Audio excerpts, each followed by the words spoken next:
The following is an exclusive presentation of the Coleman County Sports Network, powered by Coleman Community Radio. Coleman's Live 95. 5, 4, 3, 2, 1.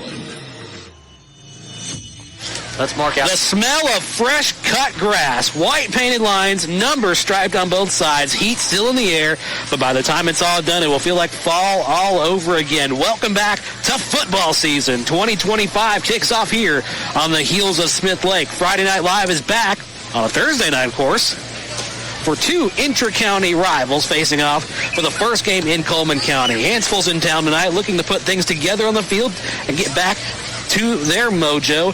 They had a jamboree game last week. We don't count that one. They don't want to count that one. It was horrible. West Point ended up winning that one 43-0. But, of course, they're hungry for revenge and getting back and playing in this game, which means something on paper. It sets the stage. Cold Springs, same thing. They were in the playoffs last season. They want to get right back to where they just were. The glory of the postseason begins here. This is the best team they said they've had here in Cold Springs history, and they are ready to prove it to us here on Friday Night Live. Good evening from Bremen. I'm Dylan Deemer. With me, Tony Thompson and Nick McCarley on the call. And, wow, it feels like football season, guys, doesn't it? It does. We're here, we're there, we're every bloody where. And we are ready to go for the back-to-back double feature this week. 2 games, count them, not 1 but 2. Double your football. It's going to be exciting as you are driving with us here on the Adam Aker at Mitch Smith Chevrolet pregame drive as we get things set up here in Bremen, Alabama. Friday Night Live brought to you, of course, by Adam Aker at Mitch Smith Chevrolet, Cleaning and More, Cox Stanberry, Kingsley Attorneys, Coleman Appliance and HVAC Repair, Coleman Savings Bank, Guthrie's Automotive, Cyber Broadband, Josh Phillips at Maven Mortgage, Lister Hill Credit Union, Merchants Bank of Alabama, Odin's Auto Glass, the Warriors team at SR4 Realty, and Zaxby's. While we're here in the pregame drive, 20 minutes from kickoff, of course, the ceremonies will begin here in just a second. We're going to have the starting lineups for the Cold Springs Eagles and a lineup for the Hanceville Bulldogs in just a second. It's really going to be probably one of the best producing programs here in Cold Springs history on the field in just a second. Excited to see them. I think everybody's excited to see it. Crowd is not filled in all the way yet on the Hanceville side or on the Cold Springs side yet. Everybody makes their way to their seats, packing the house here in Bremen tonight. Everyone's so excited to hear our broadcast. They want to hear it. It's good to be back in Cranford-Strickland Stadium. It's been a while since this crew has been down here to broadcast a game. We're here on the patio. It's cloudy a little bit, but no rain in the distance, so nice breeze to our backs here. Shouldn't affect the play on the field. Everything's painted nice on the field. Looks nice. Couple little spots in the field to notice in the game, but we'll talk about that more as we go on. You know, maybe the reason not as many people are here because you can see that big video board they got from the lake now. Yeah, that's a big video board we have to our left here at Cranford-Strickland Stadium, as they have definitely upped their game here.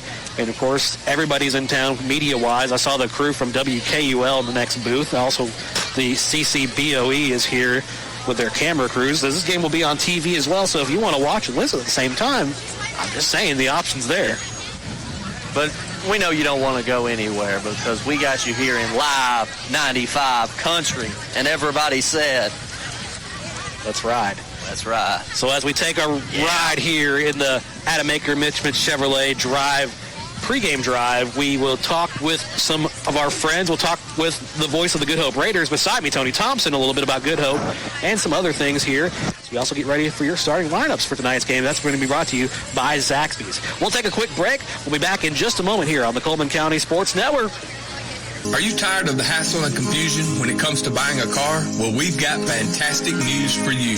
Meet Adam Aker at Mitch Smith Chevrolet in Coleman, your go-to guy for a no-nonsense car buying experience. Hey folks, Adam here. You know, buying a car shouldn't be stressful. That's why at Mitch Smith Chevrolet, we pride ourselves on transparency, trust, and there's never any BS at MS. That's right.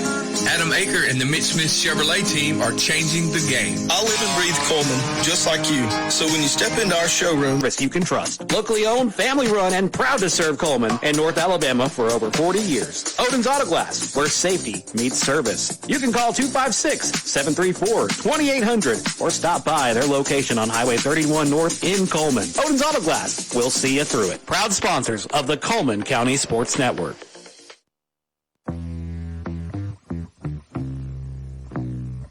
Welcome back to Cranford Strickland Stadium here in Bremen on the campus of Cold Springs, as we have a full house lining up here on the Coleman County Sports Network, brought to you by Odin's Auto Glass tonight, and they'll be our halftime sponsor as well as our scoreboard sponsor, which we won't have a lot on the scoreboard to give you just yet, as we are playing the first game in Coleman County tonight here.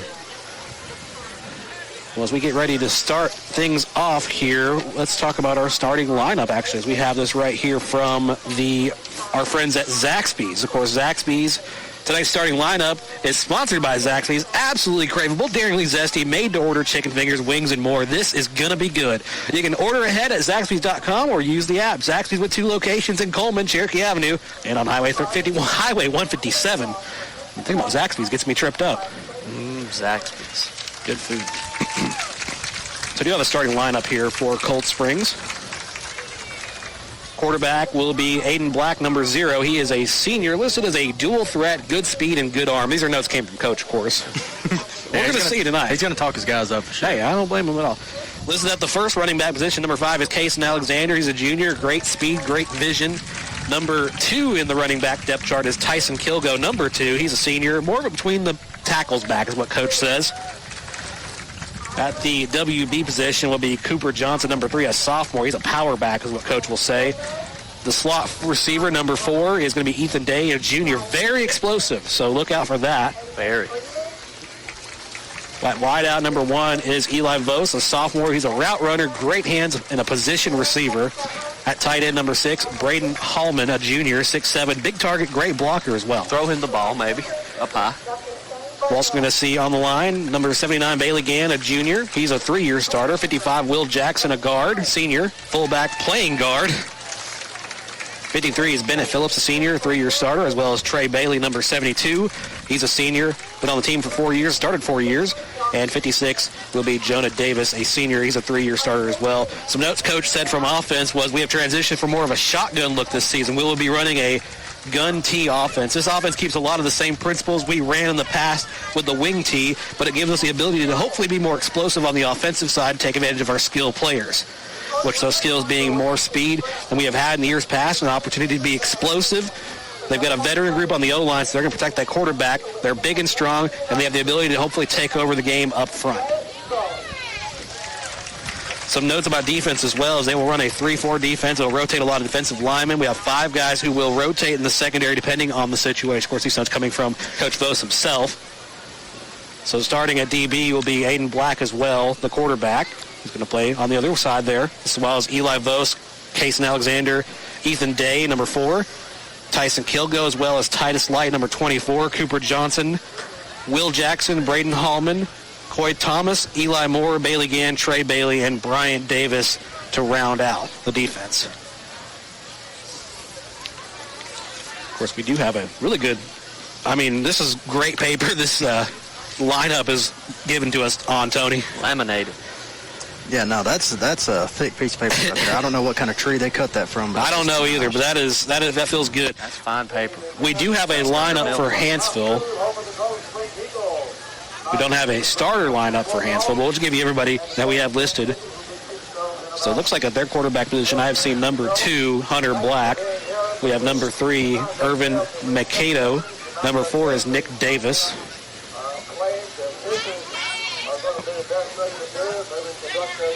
We have Javier Malcolm, number 5, or Xavier Malcolm, however way he wants to pronounce that. Javis Loosby, number 6. Michael Coker, number 7. Drake Bentley, 8.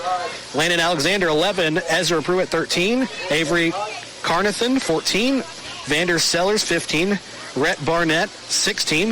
Dylan Lazaro, 17. Lakeland Wallace, 20. Dylan Moore, 21.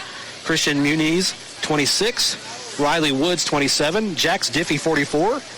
Joseph Callie, how do you say that, Tony? Of course, this is live radio, folks. Let me see. That's a good question. Joseph Cassius? That's what I'm thinking. Joseph Cassius, number 50. David Clayton, apologies if that's incorrect. Aiden Bachler, 54. And Henry Malagon, 55. Wheeler Bates, 56. Landry Core, 58. Jacob Jordan, 62. Eduardo Garcia, 63. Keith Smith, 71. Victor Lucas Zargoza, 74, and Franklin Bailey, 75, and also we missed 64, Michael McKelwey. We are going to pause for the national anthem. We'll be back in just a second.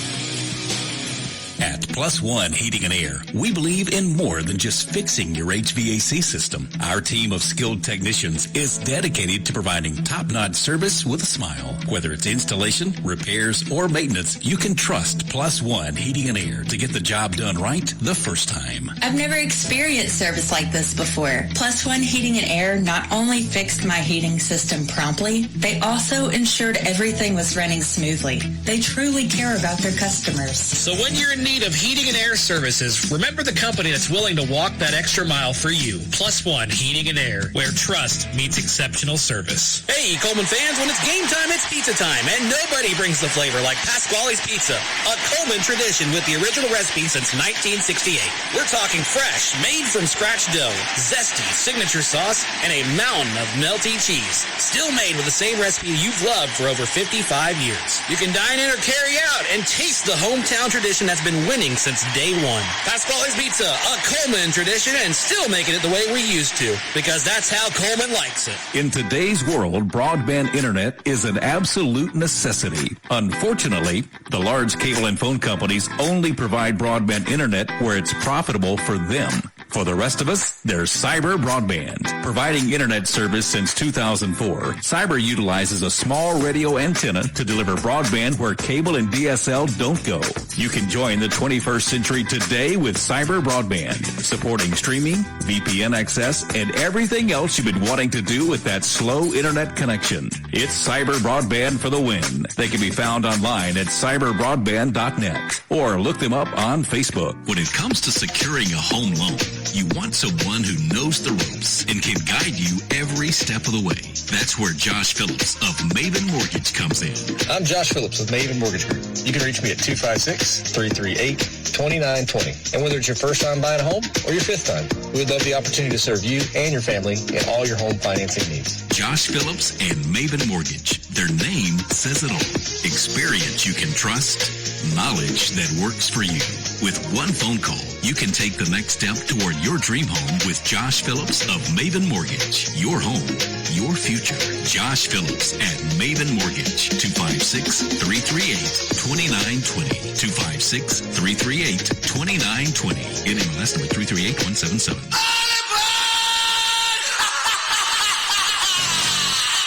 And we welcome you back here to Cranford Strickland Stadium on the campus of Cold Springs High School. It's Friday Night Live on a Thursday night on Coleman's Live 95.5 WRJMLP Coleman. We are 8 minutes away from kickoff here as we're about to welcome the Cold Springs Eagles to the field. Hanceville will be marching out momentarily. We'll have captains here in just a second as well.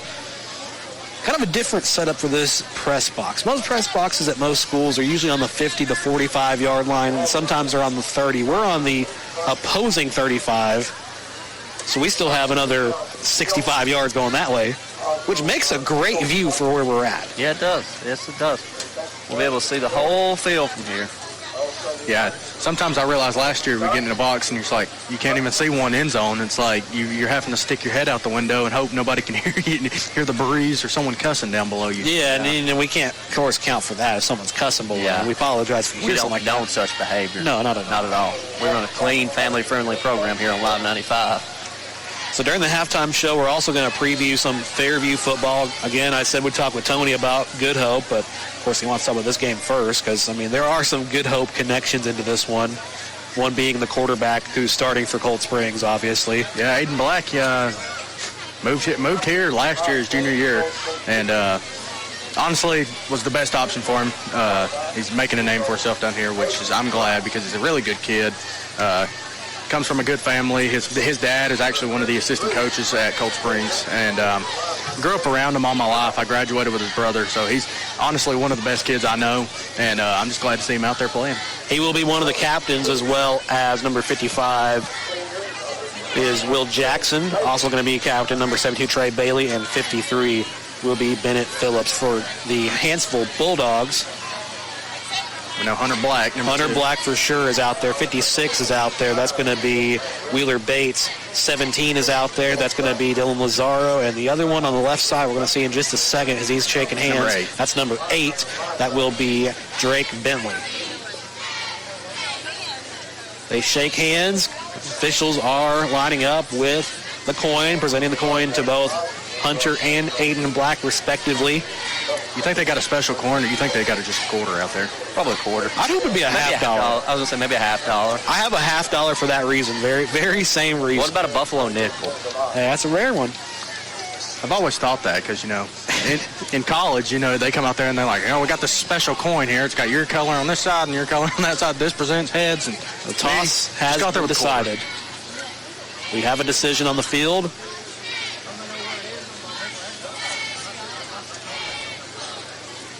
Cold Springs will receive first. They're going to defend from right to left as you listen. So the Bulldogs will kick things off here for 2025. Just a reminder, tomorrow, full slate of games as well. Good Hope will not be carried tomorrow, of course, because of some technical issues at Pisgah, unfortunately. So we will carry instead Vinemont and Falkville, which was the planned broadcast for Channel 1. And then Fairview at Fultondale on Channel 3 and also available on 107.1 FM if you're in the Northeast Coleman County region. Of course, we will have that on our app as well. All games will be carried on our app regardless, but if you are in the Arab area or in Northeast Coleman County and can pick up 107.1, you'll be able to hear Chris Greer and his father and everybody in his crew each and every Friday night as a bonus. Good old fans, don't worry. Don't worry. It's the only game you will miss this year, and I can promise you that from the bottom of my heart. We will be back. To you. He would. We'll be back for the big one between West Point and Good Hope in week number 1. This is week 0, of course. Do you count week 0? I think this is more week 1 because I think last week was week -0. -1. I'm sorry. Because most high schools are starting today and tomorrow. And there are some that are playing jamboree games this week still, so I'm going to call it week 0 as a case in point. Good Hope. Yeah. Some teams, it's there's always been that one jamboree game in Coleman County that's always been played outside of the regular schedule. We had that a couple years ago with Hanceville and I believe Colts. I believe that's supposed to be Holly Palm. Here come the Bulldogs, as well as your Eagles here, the Blue Eagles. You get to cover two Eagles this week. And the other team they're playing wears blue, so it's confusing. They also play each other in the last game of the season as that comes together, because Falkville will face off against Cold Springs in the final game of the season, which I do have all their schedules here. Tonight's conditions for this game should be pretty good. We did have a 20% chance of lingering thunderstorms. Looks like that's going to avoid our area, but it's going to have a nice wind. Out here. 5-mile-an-hour north wind with a high around 56. Going to be partly cloudy tonight, low of 68. The wind will calm down. That, of course, forecast brought to you by the new Alabama Weather Network app. If you haven't downloaded that yet, check it out now. Guys, is it just me, or am I excited for some football? Oh, yeah. Been waiting for this moment. Man, all summer you get baseball and you get NASCAR on Sundays if you're a fan of that. But man, you just can't beat football season. No, you can't. No, you cannot. And it's a nice, great night with a slight wind. We get a good breeze. It's not too hot up here, and I'm in jeans and a black T-shirt, and I don't think it's too hot. So I know y'all probably feel good. I'm in the shorts as I like to be during the season. I'm ready to go. I'm ready to go out there and catch a ball if they need me to. Lazaro ready to kick this one from the 40 for Hanceville. Aiden Black is back deep to return if it goes his way. Kick is up, and football season's back. It's going to be fielded instead by Ethan Day, and Day will go out of bounds right at about the 9-yard line. That's not a good start. But that's really good. That's really good kicking on Dylan's part. He should have let it go. Oh yeah, for sure. Good kick from Lazaro, but not a good idea to watch your foot if you were Day taking it back. But Ethan Day will set up shop. Aiden Black will set up at quarterback. They're going to try this explosive offense out here from the 9-yard line of their own. Right? I've never heard of a wing tee out of the shotgun, so this is pretty interesting here. We're at the cutting edge of the game right now. 4th season here for Coach Brendan Vose. He has been nothing but friendly and helpful. He loves this team. He's been bragging on these boys all summer long, saying this is going to be the best Cold Springs product you have seen all season. It begins here with a handoff on the left side. It's going to go about 5 yards on the carry, and he's going to be tackled by a host of Bulldogs. That first carry comes from number 5, Casey Alexander.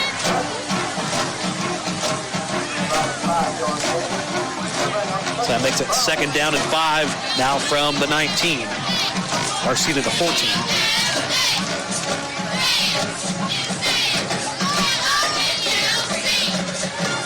I'm going to try a little more of this wing tee, gun tee, is what they're calling it, option here. The what? They're calling it the gun tee. Interesting. A handoff now to Kilgo. Kilgo finds some room. Kilgo still going and down to about the 37-yard line.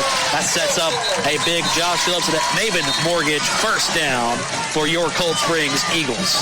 Oh, they got false start on them. And we've got a flag down, so that will go back. Like you said, Tony, illegal formation called against Cold Springs, so that will negate the play. That's a bummer.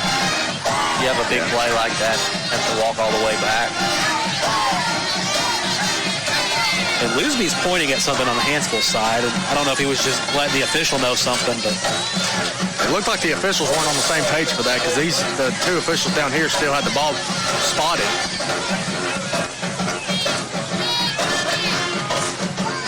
So as I look at my notes here, like we said, this is the 4th season that we've had Brendan Vose at the coaching position here at Cold Springs. Loves his team, loves his community. Leading by Estes, though, 2nd year. I'll say he doesn't love his community, of course. He loves Hanceville. It's his 2nd season with Hanceville, and of course, Hanceville has not been on the blessed side of leadership in the last couple of years, so building something in Hanceville has taken time. Risky snap for Black. Black has to throw this time, has a receiver. Oh, nice catch. That's going to be caught by Braden Hallman, the tight end. Big for that Josh Phillips at Maven Mortgage. First down. Is that the 6'7" kid? That is. Yeah, you can just tell from here that kid is huge compared to all these other guys. And his size matters. He brings the ball down to the 28-yard line of their own. They're still moving right to left. No score so far. Feed that man. I believe if you get in the 10, between the 10 and the end zone, if you're not throwing fade balls. Yeah, I was literally about to say that, yeah. Keeping things close here. As they go with the handoff on the right side, it's going to work out for a lot of room. He's got the first down and then some. Still going to the 40 and tackled down at about the 36-yard line. Cason Alexander for Cold Springs. That sets up another Josh Phillips at Maven Mortgage. First down for the Eagles.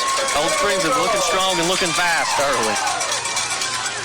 Momentum has been on their side here, and it remains that way. More like a pressure washer than a spring right now. I'd say so. With the settings all the way up to those dangerous levels. Be careful out there. The pressure washer can be dangerous if you turn it up too high. First down. Hanceville's feeling that right now. Inside enemy territory. Fakes the handoff. Black rolls out to his left. He's under duress. Tries to get away from the tackle, but instead he's going to feel all the wrath of Javon Loosby. That's Javis Loosby, excuse me. He tried to make something out of nothing right there and ended up he either should have threw that one away, or he actually had the run on the first time, but he tried to go backwards and get an open throw. The kid's got legs, so I know he can use them. So that'll back the play up a big chunky yardage. So I think I'm going to throw it up to Shaq again right here. I like that idea. So we go from the 38 now back about 7 yards. We're going to go back with a handoff. It's going to work out for them to get back to the original line of scrimmage that time off the case, and Alexander's run through the middle. And he'll go between the tackles and find... Now they're going to throw it up to Shaq. 6 yards on the carry, and they kind of have to find something here on 3rd and 11. Don't get complicated, Coach. Throw it up. The forward pass was a heck of an invention. From the 38-yard line, right to left as you listen, it's the Hanceville 38-yard line. Cold Springs marching right to left. They try to get him to jump. Ooh. Almost did. Yeah, he had about 3 of them standing up on the D-line. He should have snapped it. As he tried to get Franklin Bailey off. Oh. Here's Black, rolls out, throws down the middle. Caught! What a tight end to the 20. Still dragging people to the 19. And Hallman is making them hurt. First down. That one brought to you by Josh Phillips and Maven Mortgage Group. We're getting used to it, folks. Maven Mortgage Group. Let them lend you money. First game back. Little pregame jitters. We'll be good tomorrow, I promise. We're just excited to see the product back on the field. 1st and 10 from the 19. Aiden Black scanning. Black wants to throw. Oh, there's a downfield. Hallman to the end zone. Touchdown, Eagles. Yeah, he's got 3 catches for about 70 yards. He's a savvy player. You notice that he finds that soft spot in the zone every time. They have him chip just a little bit, then peel out. He's a good ball player.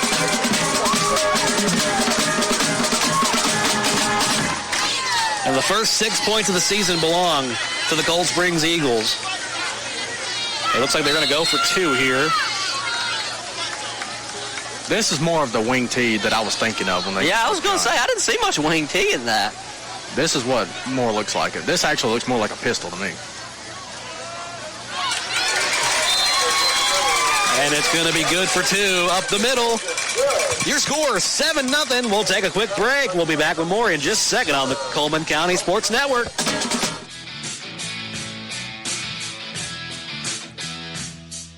Looking to buy or sell your home? You can trust a team that treats you like family. We're the Warhurst Team Realtors at SR4 Realty, a husband and wife real estate duo with deep roots and unmatched knowledge of the market. We know every corner, every neighborhood, and what it takes to get you the best deal. And our top priority, you. From your first showing to final closing, we're by your side every step of the way. Because when you work with us, you're not just a client, you're family. We're the Warhurst Team Realtors at SR4 Realty. Real estate with heart, hustle, and hometown care. You can find us on Facebook or Instagram at the Warhurst Team Realtors.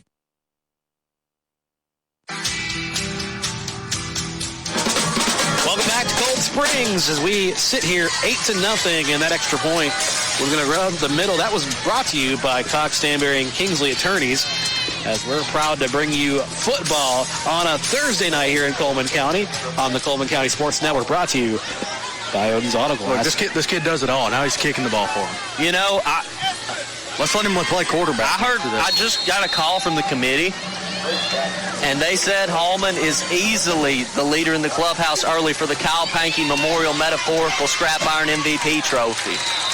That's crazy. I'm surprised you can remember that. That's a lot. That's a lot of words. Carried by Makedo there on the carry, and he's going to take it up about 4 or 5 yards. That's a lot to say, but hey, hold that award. We got to save that for the end of the season. We got one to give at the end of the week, and that's going to be brought to you by Heatherly Fence Company. What? Do we give that tonight, or do we give it tomorrow? Number 6 is making an early case. The committee, he's making an early case for it, but no, I'm just saying. We don't know if someone has a Heisman day tomorrow. Do we give 2 awards or 1 for the week? I'd say 1. Okay. This is a different committee, so I'm not as dialed in as the Metaphorical Memorial Scrap Iron MVP trophy. So now we see Hunter Black at quarterback on the opposite side for Hanceville, and they're going to go with a handoff on the left side with a quickly running. Look at Aiden.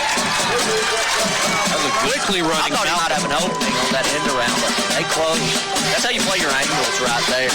Because he had some speed, but they kept forcing him outside until he ran out of room. And they're going to close the door shut on Malcolm. He's going to lose 4 yards on the carry. 6 minutes to go. Your score, 8-0 Cold Springs. We'll let you guys know on some local state scores as well. So we don't have any Coleman County scores to report just yet. Not just yet. We play most of our games tomorrow. I know there's one game in the state of Alabama that everybody was asking me to go to tonight, but this is more important to me. What game would that be? Hoover and IMG.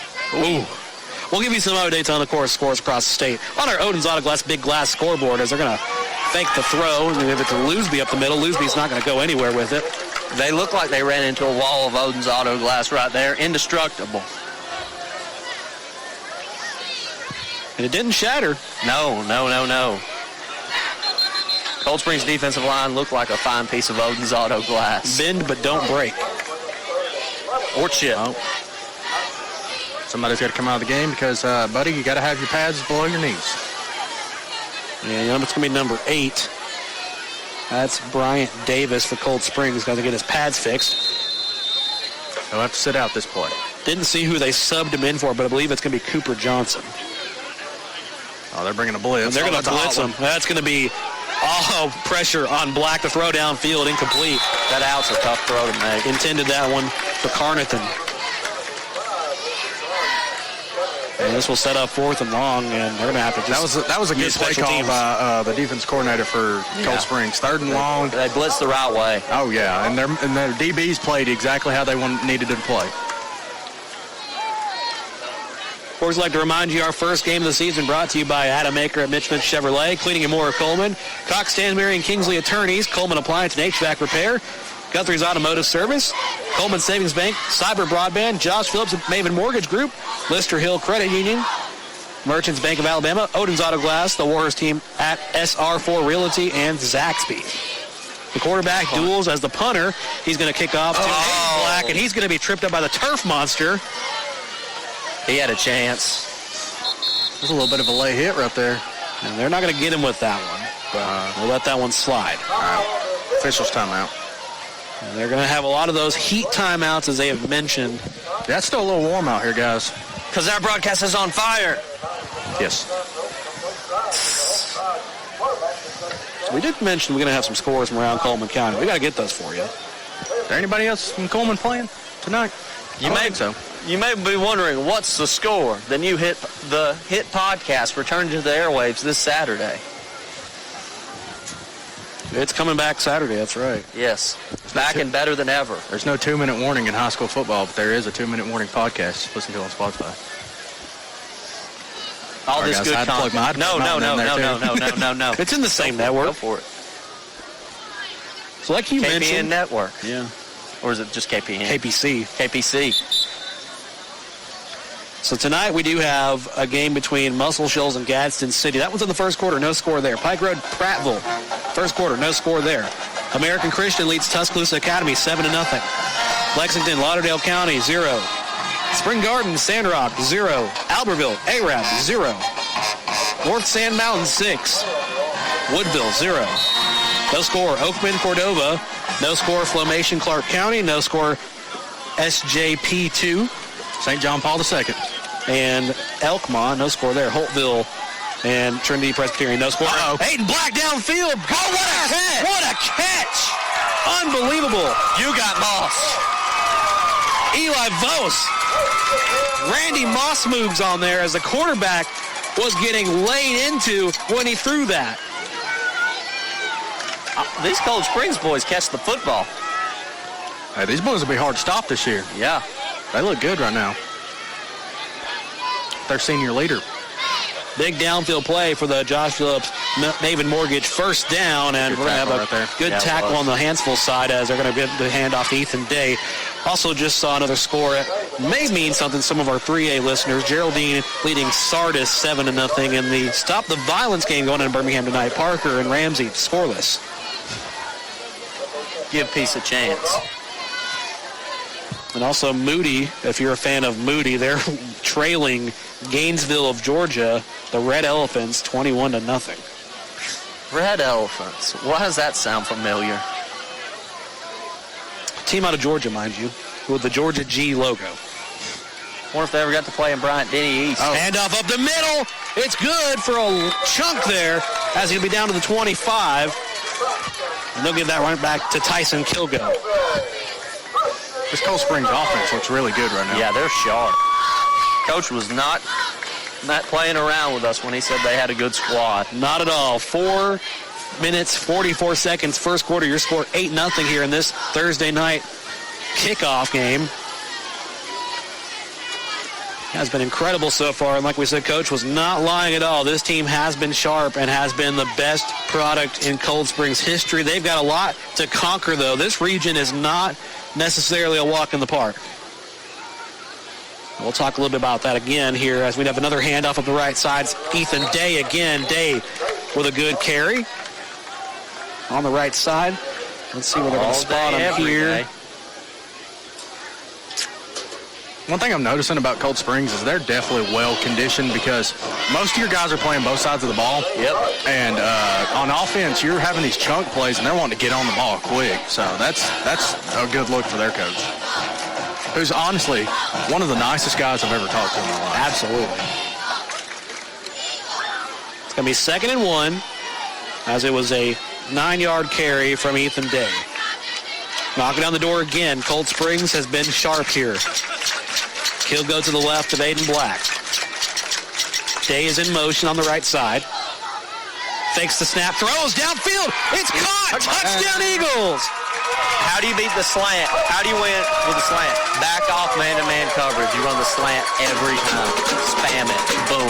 Ethan Vose for the touchdown. And now your extra point coming up, brought to you, of course, by Cox, Stansberry, and Kingsley attorneys. They're going to go for 2.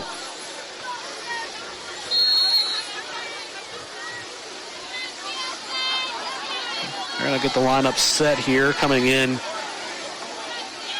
they'll bring number 5 back in. That's Kason Alexander, who is the quick one.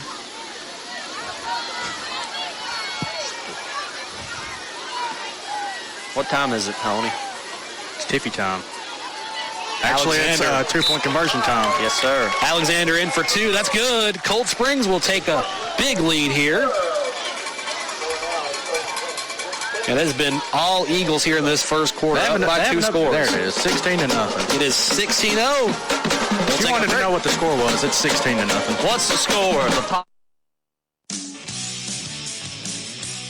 We'll take a quick break. Back with more in just a second on the Coleman County Sports Network.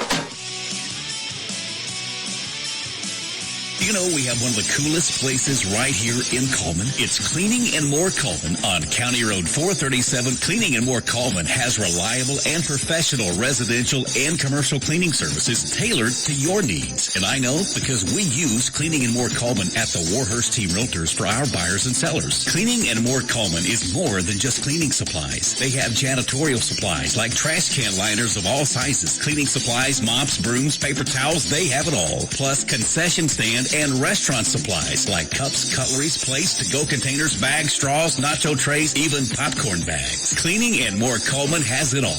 Need climate control storage? How about 10 by 10, 10 by 15, and 10 by 20 units? And they even have the U-Haul trucks to carry your stuff. You can check them out at cleaningandmorecoleman.com. You can get info at cleaningandmorecoleman.com, or the way I like, you can dial them up at 256-736-9944. 256-736-9944. Cleaning and More Coleman. County Road 437. Under the big white sign with the U-Hauls. Welcome back to Cold Springs. Your score here, 16-0 here, as the Eagles will lead the Bulldogs of Hanceville. And Hallman's going to kick off, and kick was received and brought down at around the 28-yard line. Hanceville will take it left to right as you listen here. No score from Hanceville's side. Let's see if their offense can get going here. Like we mentioned, it's kind of been all Cold Springs in this scenario. Now we get a chance to see what they can do. Here's Loosby up the left side. I'm going to find a lot of a wall of blue, a sea of blue. You'd almost think a water wave's coming at you. Blue jerseys in that pile. And all of them being starters, too, mind you. So all of them being key role players in this team. They get 1 yard out of it, though. That sets up 2nd and 9.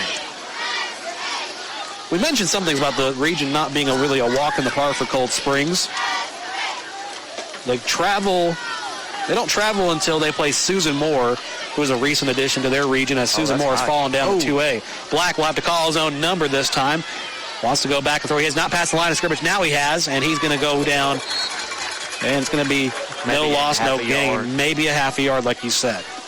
Not a walk in the park. They have Curry here next week, which should be a pretty good game. They go to Susan Moore. Then they host Cleveland. Then they'll go back facing off against Winston County, who is not in their region, but was their playoff foe in 2A last year. Then they'll go to Lynn. They'll also go, or host rather, West End Walnut Grove. And the big one, this is where all eyes are coming in because Rush Probst is going to be in town as the interim head coach of Coosa Christian, which I know that name's going to get a couple jeers in this crowd because Coosa Christian was the reason why, I guess by benefit, they made a playoff spot. Hanceville's going to use their first time out of this half. Southeastern is also on the schedule at Southeastern. Then a familiar foe to us, they'll be at Falkville, where we will be tomorrow night to end their season on the 24th. Who are they playing next week, Curry? They'll be, Curry home. Curry's at home for them. Next week, Hanceville goes back home. They'll have Holly Pond and then Gordo, and then finish that homestand with Carbon Hill. Then they'll travel to Oakman. They'll have a bye week. They face off at home against Vinemont. Then they go to Midfield, Winfield, Phil Campbell, and Oak Grove. Man, they got their hands full. A lot of good teams on the schedule. Good region in 3A, too, mind you. And Hanceville has finally come back down to 3A, back to the region that they are so familiar with, the region they were in when I was in school 10 years ago. As far as I've ever known them, they were in 4A, playing Good Hope every year. That was a big one, too. You know, sometimes I miss it, but some people think otherwise. Not necessarily a relegation like you would have in soccer, but they do come back down to 3A, facing off with a 2A team tonight. And so far, that 2A team has their number. That 2A team's going to be hard to handle. Yeah. 3rd and 7. Black downfield. The receiver didn't even see it. It was well out of bounds, even if he did. He intended that one to number 8. And Drake Bentley really was going out of bounds, but didn't even have his head turned around to see the ball. They'll go to 4th down and about 7 here, and they're going to definitely send special teams back out.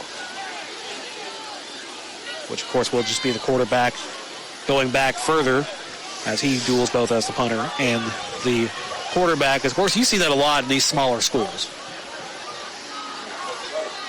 Playing time both ways is not a crazy idea like they say it is in the NFL with Travis Hunter. Kid's got a leg on him. Going to bounce to about the 30-yard line before Hanceville tags it. They're going to tag it down at the 28. That's a good point. 1 minute, 24 seconds, and we have a 16-0 score here as Cold Springs leads Hanceville. Tomorrow night, Fairview travels to Fultondale. You can hear that game on App Channel 3 or on 107.1 FM in the Northeast Coleman County, Marshall County area. Brought to you by our partners in Arab at Fun Radio. Also, we'll have the Vinemont and Falkville game. That will be right here on 95.5. Live 95 Country. And on our app. Don't want you to miss that one. Good kickoff to the 2025 season for Vinemont and Falkville. Aiden Black steps back, heaves downfield, and it's overthrown, intended for Eli Vose.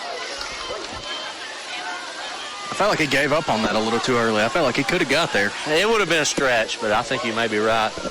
I don't think he was intending to get that far, and Vose was probably thinking, there's no way he's going to throw it over my head like that. He was targeting me good. Nonetheless, 2nd and 10 coming up.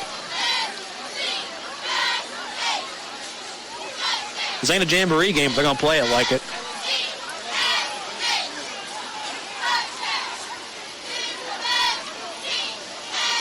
Cold Springs comes back to the line after setting things back up with their play.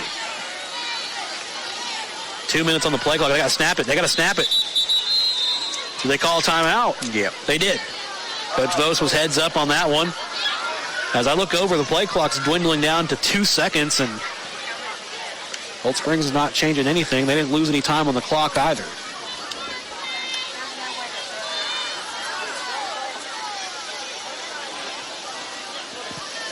And like we mentioned, we haven't been here at this stadium in a long time. About 4 years probably. Probably 3 or 4 years, and they have changed a lot. So if you've not been here, this is my first time here. If you've not been here before, they have redone the track really well, which, of course, Cold Springs, really well known for their track and field and their cross-country teams, so they pay a lot of money into those facilities.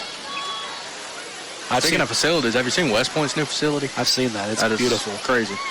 They put a lot into the track and field aspect of this field. Not to say other schools don't, but this is definitely a multi-sport field, and they use it really well here.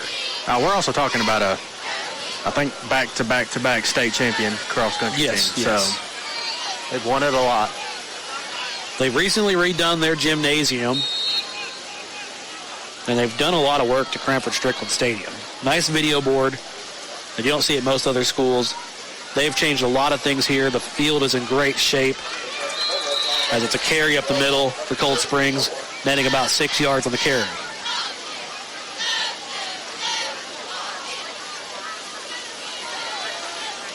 The runner that time, number 2, Tyson Kilgo.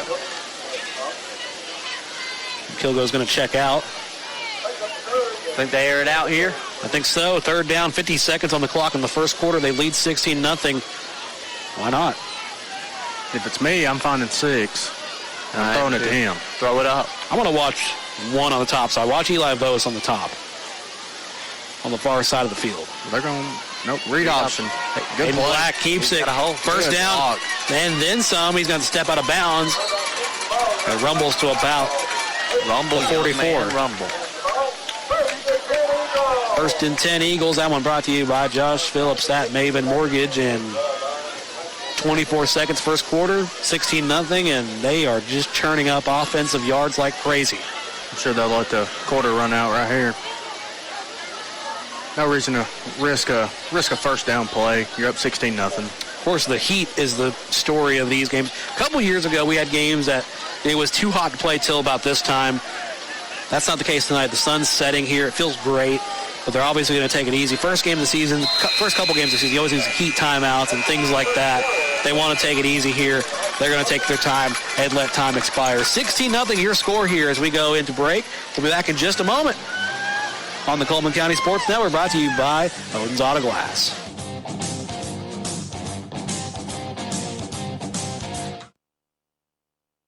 Are you looking for a reliable ride at the lowest prices in town with financing? PNC Auto has you covered.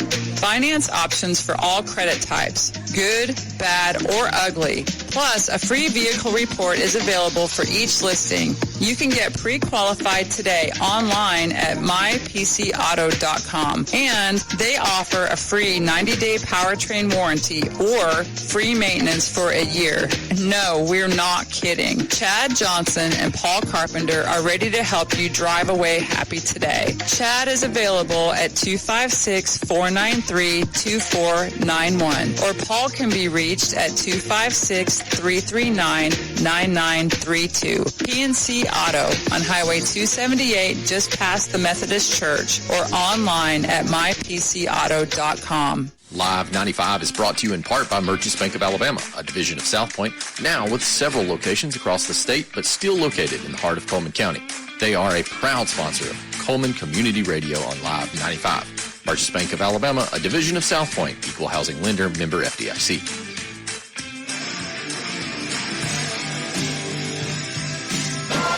Welcome back to the second quarter. 16-0 here. 12 minutes on the clock.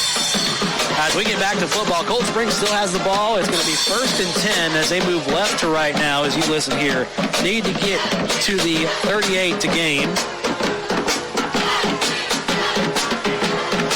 And Hanceville has not really been defending their side well, so Cold Springs will find a way quickly to make this into enemy territory. Here's Aiden Black, rolls to his left. Black throws downfield, caught Vos. And he's got the first down and then some, and wrestled down at around the 37-yard line. That one from number 14, Carnathan for Hanceville for the tackle. Are they moving it back? Are they saying incomplete now? Ow. What did we miss? They are ruling that incomplete. Did I miss something, guys? I don't think so. I don't see a flag. I did not hear a flag come out. They are ruling that an incomplete pass. Wow. They saw something we did. He had the ball the whole way down. We thought so too. They say 2nd and 10. We'll go with it. This time they'll go and trust Alexander. Alexander with a run. Alexander gets to about the 40 and a bounce on the Hanceville sideline.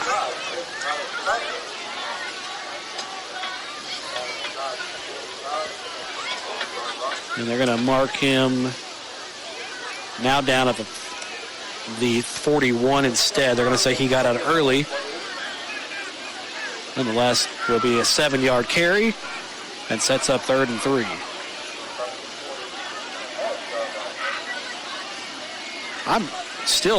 I'm wanting to see that one back. I might have to see that back on film later, but I'm thinking that was a catch too. But I thought so. We don't have a way to challenge that or say otherwise, so the official's word is We law. just called the game. 10 minutes, 53 seconds, and we got a whistle here. This time a flag in the Hanceville backfield. Delay a game. Yep. Whistle back, Cold Springs up, and, see some people from Holly Pond here. There's a lot of crowd here from Coleman County. I saw a couple guys wearing West Point shirts. Everybody's out here to see the first game. Yeah, you play some of these guys like Holly Pond. They play Hanceville next 2 weeks. So after the penalty, they're going to be marked back a good bit. Bobbled snap. Aiden Black saves it. Aiden Black keeps going through the middle. He's got a lot of room to work with to the 30 and down to the 25. They finally stop him as he finally gets 2 defenders to get him. Drake Bentley being one, the other being Mikado for Hanceville. Nonetheless, first down brought to you by Josh Phillips at Maven Mortgage for your Cold Springs Eagles here at the 25. I'm going to let you know something. Them blue helmets with the yellow strip down the middle, there's something about it that just looks clean. Oh, yeah. I've always loved the colors. Usually not a fan of all blue, but that does look good. Especially when your team's water-based. The elements of the lake, really. Long ago, the 4 elements lived in harmony. Here's Aiden Black, plenty of time to throw. Looks like a flag. An Iron Bowl a couple years ago. He's going to keep it himself. Gets the first down and then something. Mask. And yeah, they have a flag coming out. It's going to be a face mask call against Hanceville coming up. You know, it's crazy.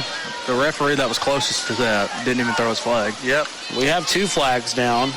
I believe someone said one came out first. Yeah. Yeah, this one. One of the 20 came out first. Probably a hold. So we're probably going to have 2 penalties here. Probably offset.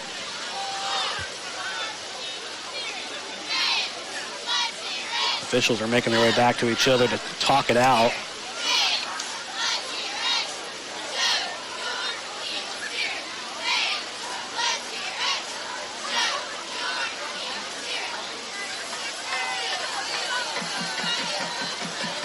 So they've waved one off.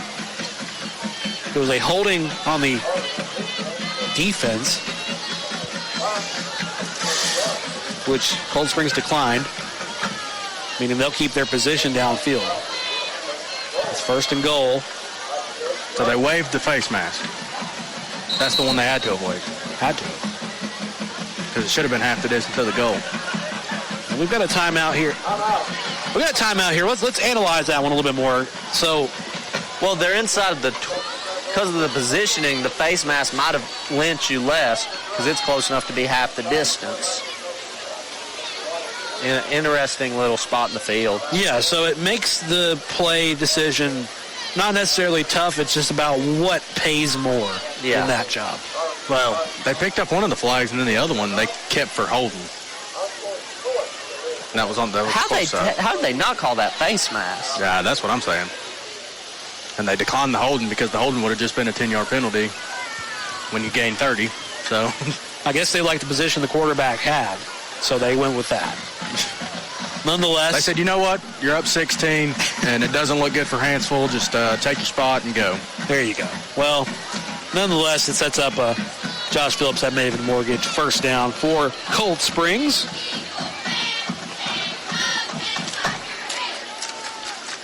It's 1st down from the 11, or from the 9, rather.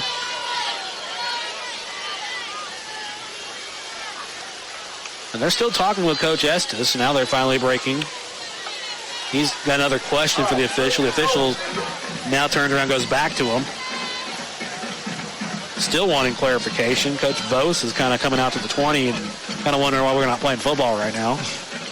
That's my question. What does he have to say? Yeah. I mean, you dominate. Just go score a touchdown right here, and we'll forget about it.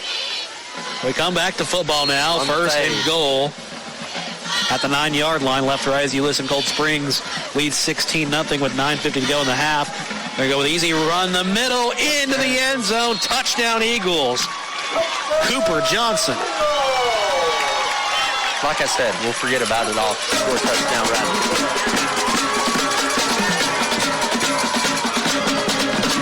now, of course, extra point coming up here, brought to you by Cox Stanberry and Kingsley Attorneys as we get ready for a 2-point conversion attempt from Cold Springs. All right, if this is college overtimes past the second one, these guys will be good because they're 2 for 2 on 2-point conversions right now. Let's see what their third one looks like. And if you're a Curry fan or Curry enjoyer or Curry player, hopefully you're watching this because next week you're going to be that team in white. Here's Aiden Black. Oh, they run the fade. Hallman. Oh! Flag down, but he's caught it. Flag down, but he has caught it in the back of the end zone. Let the band play now. Probably coming back.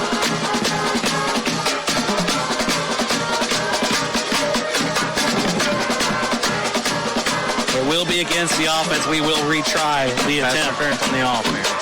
Run it again.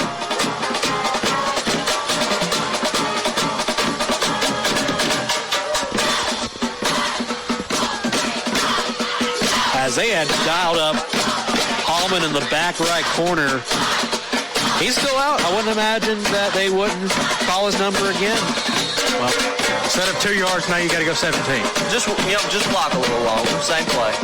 He's got probably a foot and a half on his defender. And it looks like no help side safety, so yeah, I'd go right back. They're going right back to it. And he's going to get pushed up. There's a flag again. We're doing this one more time. This time, Hallman is the victim. So we'll retry the attempt. Bracket him this time, maybe. Look, he's doing his hand. Do it again. He said, give it to me again. Well, until Hanceville puts someone bigger on him, that's what I do every play. What was it we said in the Cold Springs? No, Cold Springs. The Von Susan Moore game. If you're beat, hold them, but don't get the PI. Yeah. We're going to try this again. No, they're not trying it again. They got him on the line this time. They're going to try something from the 9. That's boring. So this is another 2-point attempt, again brought to you by Cox Stanberry and Kingsley Attorneys. Oh, yeah, what a route. Eli Vos, touchdown. 2-point conversion. Good, I should say.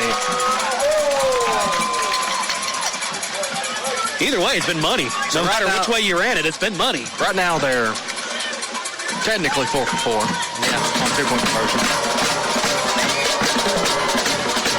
Beautifully played, beautifully executed. No matter which way you went about it, it just worked.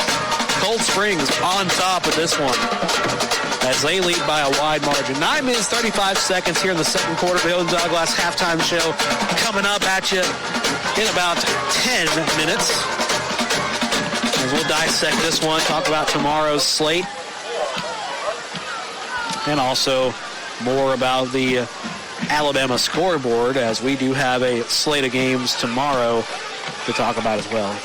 Fairview, Fultondale, App Channel 3. And we'll have our game, the Vinemont Eagles and the, I want to say Cold Springs. That's a good game, though, whenever they match up with each other. I missed that game. But Faulkner will be hosting Vinemont next week. The Blue Devils hosting the Red Eagles tomorrow. That game right here. In your house. So Hanceville has probably not had their best night. Well, it ain't as bad as last week. Yet. Chipping away at that rock. Well, you got to think of it like this. West Point hung 43 on them in one half. So they're improving. We still got 9 minutes. Oh, they're going to fumble this one, but they pick it right back up. They'll be down here at the 31. And yet, you know. Yeah. I mean, miscues on defense could easily be a touchdown. Or some bad offense and some turnovers, but because all this speed, the word speed is on this page like 80 times. All that speed is still on the defensive front, too. Yep. Well, they're showing it for real. The explosiveness, the crazy plays, like they have mentioned in this paperwork, it's still there on defense. They're still there. They put enough pressure on Hunter Black, they're going to get the ball back.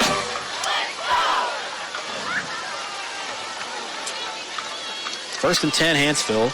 They fake the handoff. Here's the pressure, like I said, and they swat it away. Flag down, and I'll tell you one thing, that receiver for Hanceville, Carnathan, was not happy with that. He turned around and jawed at Eli Vos. It was a little early that time by the defender.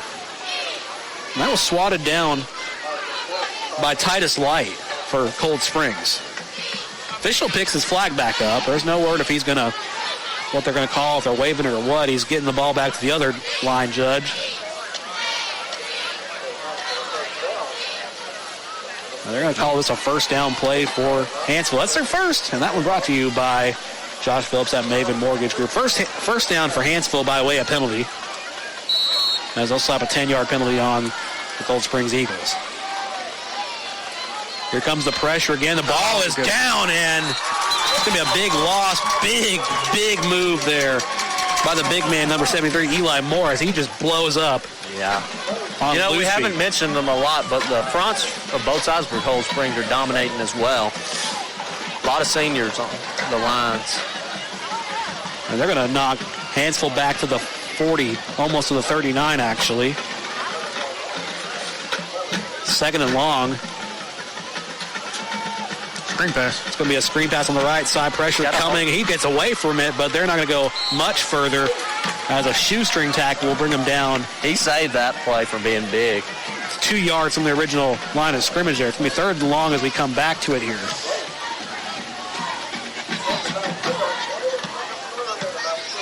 As that was caught by Malcolm. We have a third and long situation. If you're going to pass it from Hanceville, you be careful who they have in the airspace.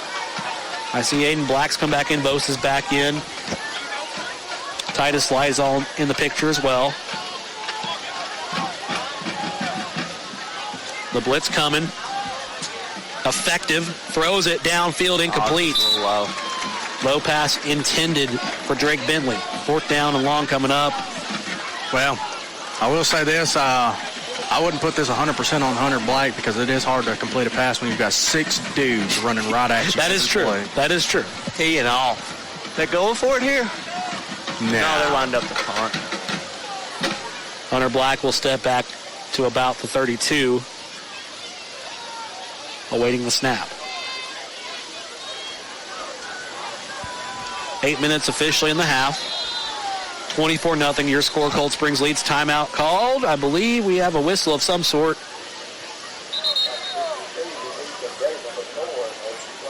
I believe we're just letting the chain set up. Now we're getting backed up, so maybe we were in the wrong spot. Officials now marking a new spot. Well, the pass wasn't completed. There was no flag, so whatever the last spot was is where the ball's supposed to be. Nonetheless, still fourth down, still fourth and long. It's just incorrect on where we spotted it. They're going to send somebody up the right side just to kind of throw things off. Oh, thought it got blocked. And that's going to stick in the ground a good bit. Hanceville's going to tag it down near the 20, and good punt from Hunter Black, but even better play by the field on that side, where it's just a little more grassy on that side. You can notice a little more of the rain, a little more healthy side of the grass there. Ball is able just to plop down and just stay there. Easy Hanceville tag down, and Cold Springs will have to fight down the field, but that's not hard for them. Their offense has showed that all night.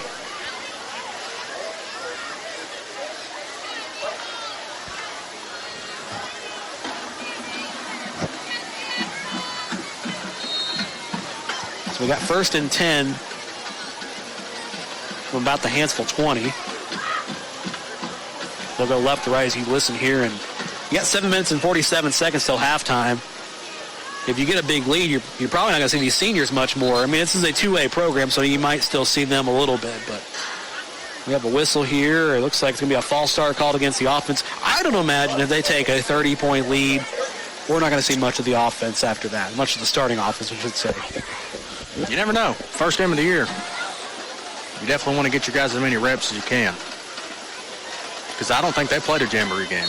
I don't believe so either. So I'm thinking it'll have to be 40 or 50 before they take them out, which is very doable. Well, you're halfway there from 50, which could be the end of the game. We could have a 50-point lead before we're said and done here. Oh, goodness. We have a big play here.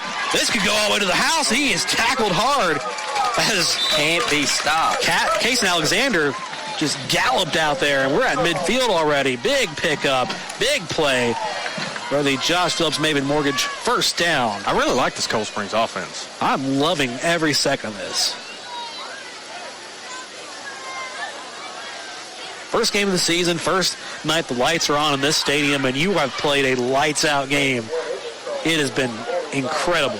I mean, they have not done anything wrong. Nope. Just a couple ticky-tack penalties, I'll give you that. But as a unit, well-oiled machine, we're going great down the field. I have nothing. They're chasing what West Point did last week. I have nothing to admonish. Here's Black. Goodness. Heaves it downfield for Vos. He almost had it. Would have been a good catch if he got it. Would have been a good catch. He had his arm wrapped Could have up been PI. They were around Lazaro. Yeah, they're wanting that because his arm was wrapped up. I don't know if it was hooked or just hand fighting. We were a little far away.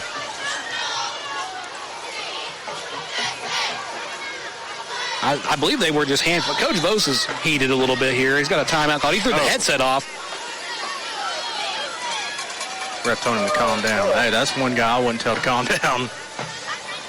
Well, you mentioned how salt of the earth nice guy. He is a great guy. Called me last night, and we were just talking like we had just picked up a conversation amongst friends from high school days. Just, hey, man, how you doing? Good. How about you? When you put that logo on your chest right there and you're out there coaching any sport, your attitude changes. Now, one example, Coach Scott, one of the nicest guys you'll ever meet in your life. And when he's on the football field, he's a totally different animal, and you have to be. You have to be with these younger guys. And his style out there is not saying that when he's on the field he's an angry person. He is a protective person. Yeah. He cares about his kids. He cares about his players. He was feisty right there because he believed that should have been a flag. Yes, and he was telling the officials of how passionate he was about that play. That is coming from a fatherly role.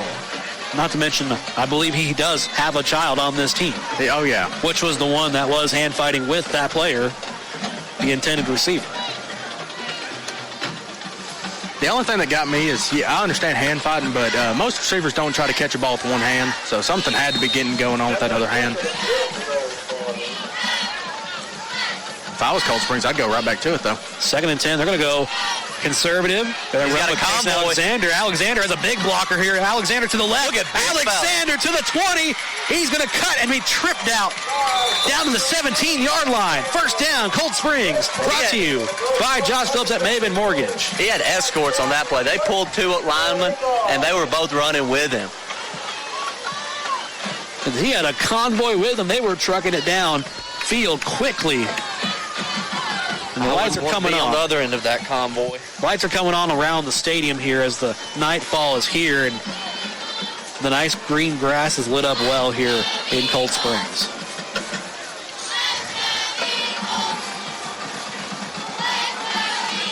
The only thing I would change about this field is I'd make that eagle more noticeable at midfield.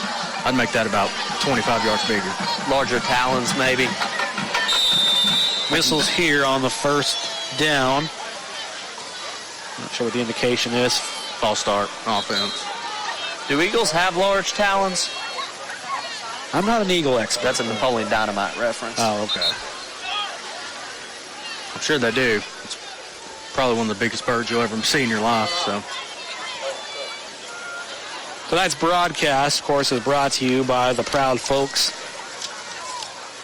at Adam Aker, Mitch Smith Chevrolet, Cleaning and More, Cox Stanberry and Kingsley Attorneys, Coleman Appliance and HVAC Repair, Guthrie's Automotive Service, Coleman Savings Bank, Cyber Broadband, Josh Phillips at Maven Mortgage, Lister Hill Credit Union, Merchants Bank of Alabama, Odin's Auto Glass, Zaxby's, and the Warhurst team at SR4 Realty.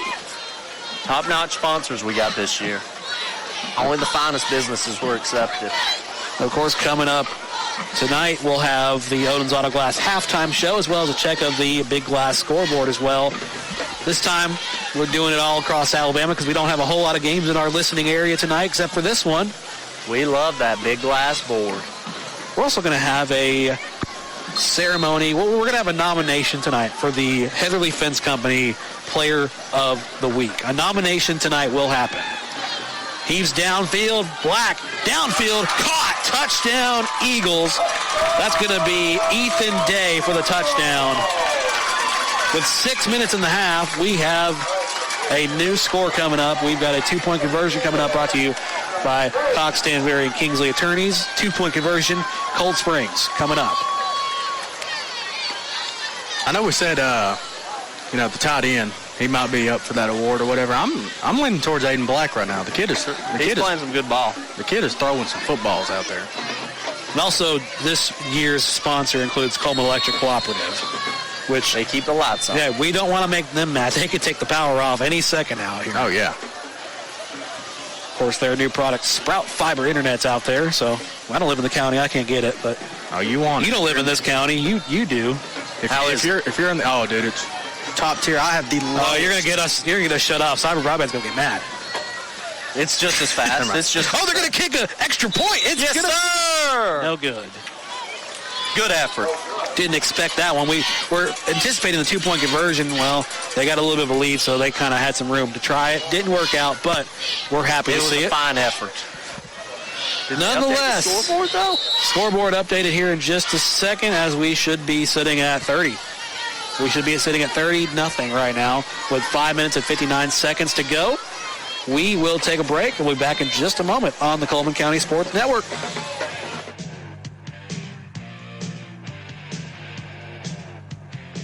Guthrie's Auto Service has been providing quality automotive service since 1985. Located in Coleman on Eva Road, just north of 157, Guthrie's Auto Service is a AAA approved and Napa Auto Care Center, meaning their repair work is warranted up to 3 years or 36,000 miles, and because they're part of the Napa Auto Care Network, their work is also warranted at over 14,000 Napa Auto Care locations across the country.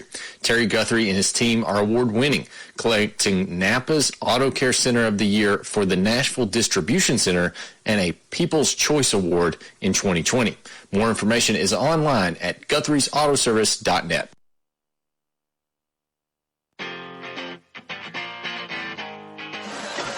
Welcome back to Cold Springs High School. 30-0 Eagles over the Hanceville Bulldogs. Tonight's broadcast brought to you, of course, by Cyber Broadband. Thank you for providing our internet connection to bring you this game tonight, of course, because cable and DSL just don't go in places like stadiums like this. Right. You can learn more about Cyber Broadband on their Facebook page, or you can call Cyber Broadband 256-734-1077. Give them a call. Because we have Cyber Broadband. We have a kickoff coming from Hallman, downfield and caught by Carnathan of Hanceville. And Hanceville going to go about 2 yards and then be absolutely demolished by a wall of blue jerseys.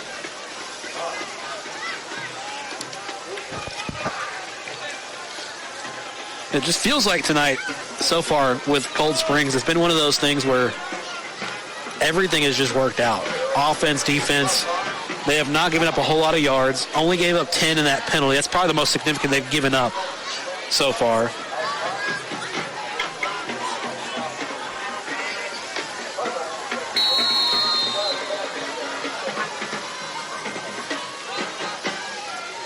As we bring our attention back to the field here for 1st and 10 here at the 36. You mentioned something earlier, Tony, the bands. That's the big thing that I have missed, too. Oh, that's one of my most favorite things is listening to the bands. Would you say they make you dance? They could. Oh, downfield pass intended for number 8 of Hanceville, and he did not get there in time. Drake Bentley was the intended receiver from Hunter Black's pass. Nonetheless, 2nd and long coming up again for Hanceville, and I got to admit, I like Hanceville going for it there. Yeah, I mean, what do you got to lose? You trail by 30. Got to do something to get back in this game. You leave 5 minutes and 42 seconds in the half. Trailing by 30 on 2nd and 10. Why not go for it? They're going to try to get him to jump. He does jump, and we will have a penalty against Cold Springs. Offsides called against the defense. That'll send 5 yards up. So a better perspective there for Hunter Black this time. They didn't give the they didn't give the offense the heads up, hey, we're moving up 5 yards. They're going to hurry back up to the line now. The quarterback was still back there 15 yards. Low snap for Black. He's going to roll to his right. Going to have to just try to throw it away if he can. He instead keeps it, dives forward for the line of scrimmage, and brings it back down. All he can do there. They're going to keep it in the same place for 3rd down.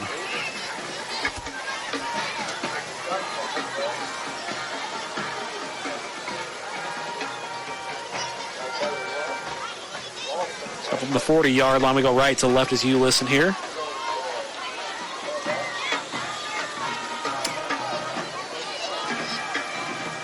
Let's see what they dial up here on 3rd down. They've got a short yard situation, so I want to see something interesting. Low snap again. Pressure's coming to the quarterback. Oh, you better get rid of it. He's scrambling around the backfield, throws it downfield, and it is caught. Best throw he's had tonight. That's going to be caught for a 1st down. That's a good play. They'll catch it around the 50. That'll set up our Josh Phillips at Maven Mortgage 1st down for Hanceville. 2nd one tonight, mind you. The Hanceville Bulldogs. There's a flag. We do have a flag down, yeah. They ain't moved anything, so yeah, but I've seen Hanceville players, holding offense. Oh, so that will really negate everything we just saw. And that will bring back that 1st down call. So it's back to 3rd down. I couldn't see the flag on the field. I did not either.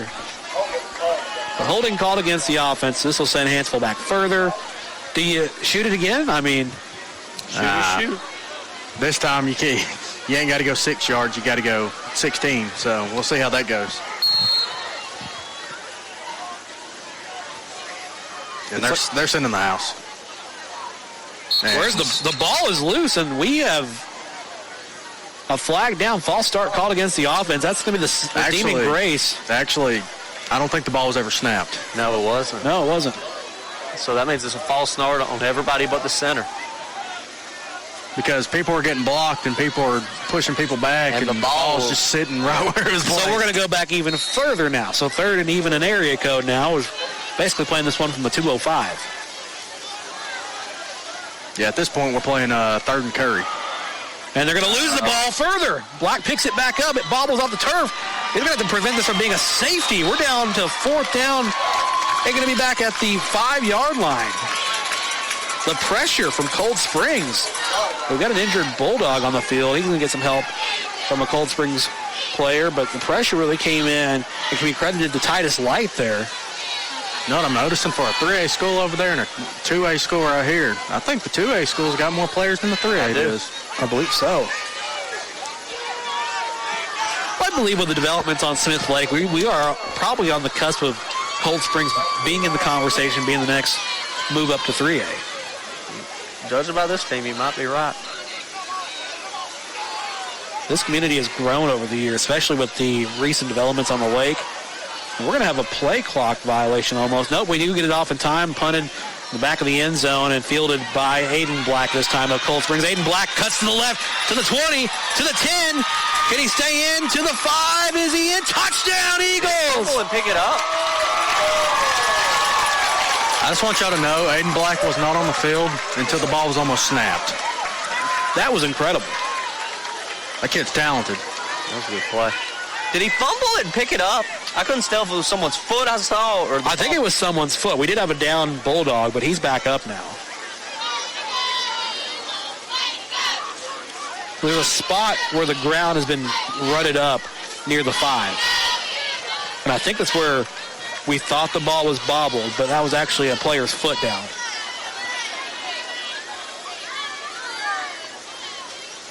Now your extra point attempt bringing up here, brought to you by Cox, Stanberry, and Kingsley Attorneys. Let's see if the kid's got a leg on him. Here's Hallman.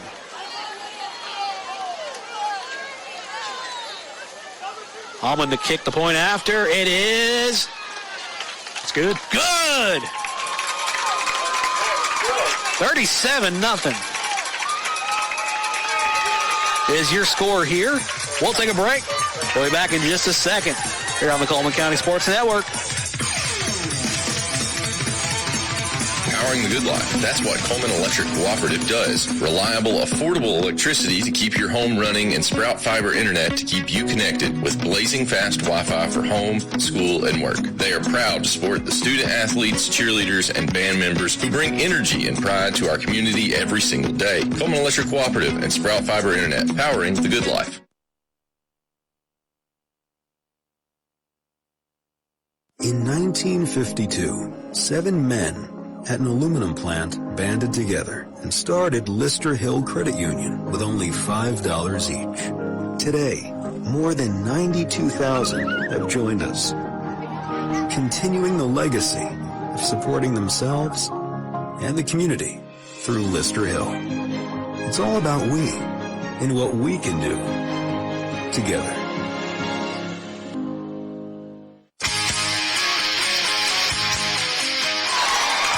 Welcome back to Cold Springs. Your score 37-0 here on the Coleman County Sports Network as we come back to football, and we have an interesting play to begin this as the boomstick. Oh, man, that was one of the hardest hits I've seen. That's when you're playing Madden, you slap that right stick. Oh, yeah. No, he... hit stick, yeah. He didn't have much time to pick up the ball and realize that this kid was fully coming at him at about 23 miles an hour with his head coming straight down. Mm-hmm. I mean, he looks like Bobby Boucher running at him. Hanceville takes a shot. Hanceville takes a shot there from that young man. Speaking of the Devils, we cover the Blue Devils tomorrow. Bobby Boucher. Yeah. We do cover the Blue Devils tomorrow, facing off against the Red Eagles. So, Eagles and that'll be a fun Blue Devils. Hey, Blue Devils play this Cold Springs team at the end of the season. That could be a interesting game because a lot of blue. I know Falkville has reset a little bit, but they were a good team last year too, so that should be a good game to possibly even cover at the end of the season. Here's Aiden Black rolling left. Black keeps it himself. Black to the corner and outside of the 30 and out of bounds. They're about to pass what West Point did last week if they score here. 3 minutes and 23 seconds. I feel like they should get a chance to, the two best teams in the county. Yeah. They got to meet up at the end of the year for like a Coleman County championship like you do in middle school and everything. Well, they've kind of been doing that, and they've been calling it a championship game, but it just so happens to be those two teams usually were the two best performing teams that were already slated to play each other. Well, we remember how that went last year. Of course, that was Good Hope and Fairview, and of course, Fairview took that one and ran with it. Quite literally.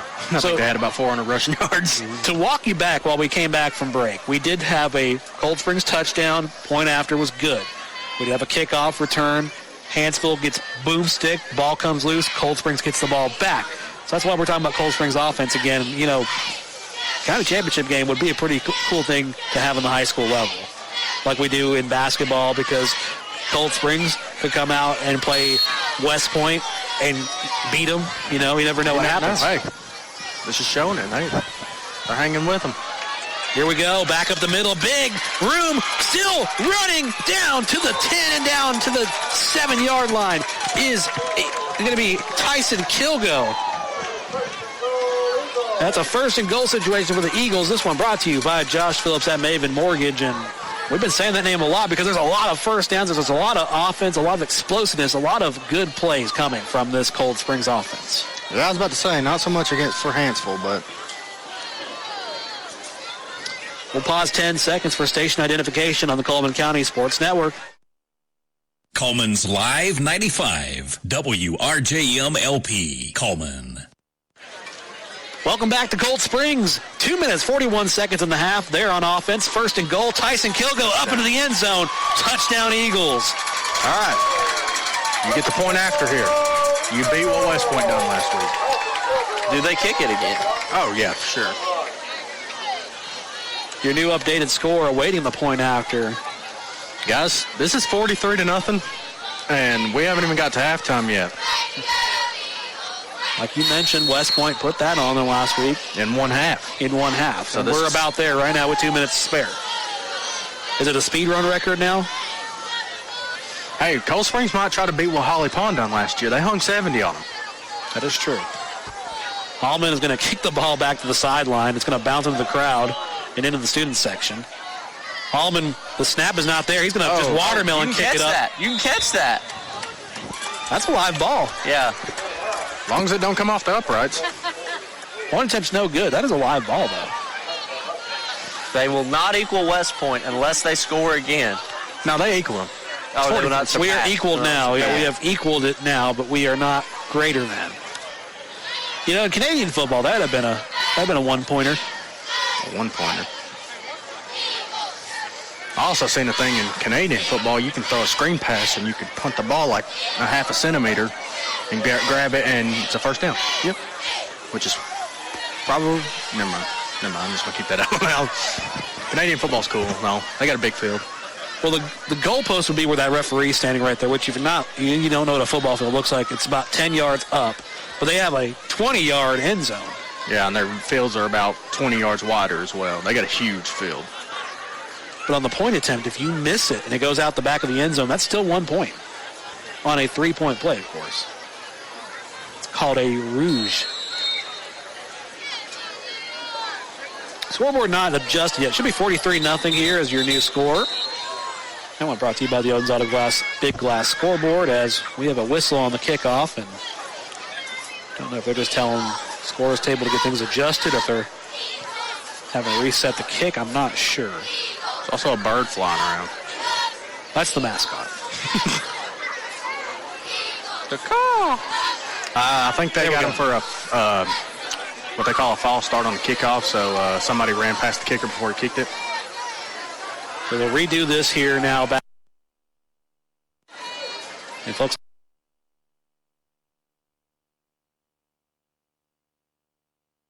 I don't know if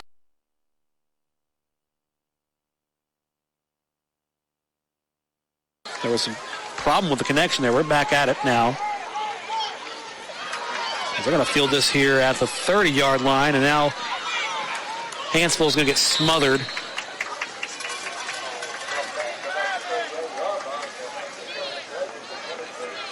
We're playing now at the 39-yard line.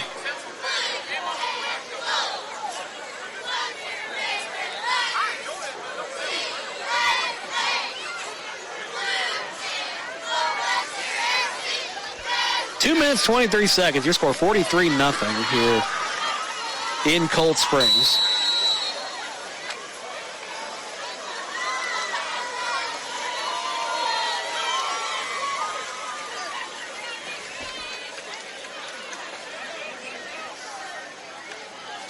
As we come back to the field, Hanceville taking their time to get back to the field now. As the bands are getting ready. As they know they take the field pretty soon, and they try to get Cold Springs to jump off sides, and I think they succeeded this time.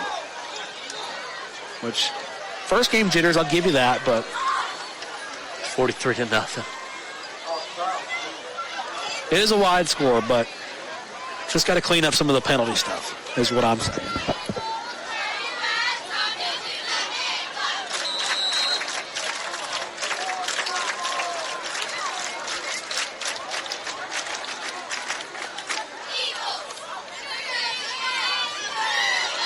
Now on 1st and 5, Hunter Black keeps himself out of bounds at the 48-yard line. And they got him a first down. They do get him, the Josh Phillips at Maven Mortgage, first down.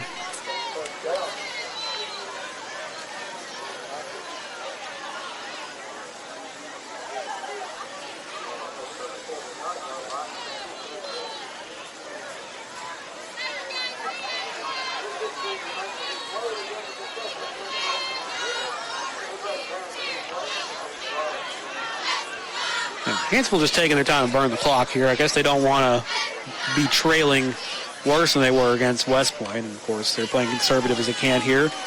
As the ball's nearly ripped out of the quarterback's hand by Luke. Oh, my! He paid for that one. Yeah, that didn't look good. Cooper Johnson laid the wood there. And Loosby's taking a second to get back up. I would too if I ran into that. Dude ran into a brick wall. That boy didn't move. And a movable force. Like, my goodness, that was a move. He's going to check out. Comes off on his own power. He's going to check out of this one. Probably take a second. 2-minute warning coming up. We don't have that in high school football, of course, but we do have that in podcast form. They do have that in podcast form, yeah. As Black will hand this one off the left side, fake the throw. Oh, my! They hitting out here. Another big one from Cooper Johnson again. You could hear the crinkle of the helmet there. Johnson is leaving a mark. I'm pretty sure that was him. I'm hearing in the mic it's saying that's wooing out there. Certainly isn't Ric Flair. No. Woo! My kid's laying the boom. I was going to say the woo. We come back to an Hanceville. We'll have to scramble. Quarterback's under pressure. Hallman's chasing him down. Missed him by a shoestring. Quarterback stays on his feet. God, that kid is looking for heads. Pushed out of bounds finally, but that's the original line of scrimmage. And chasing him down for Cold Springs, believed to be Bennett Phillips.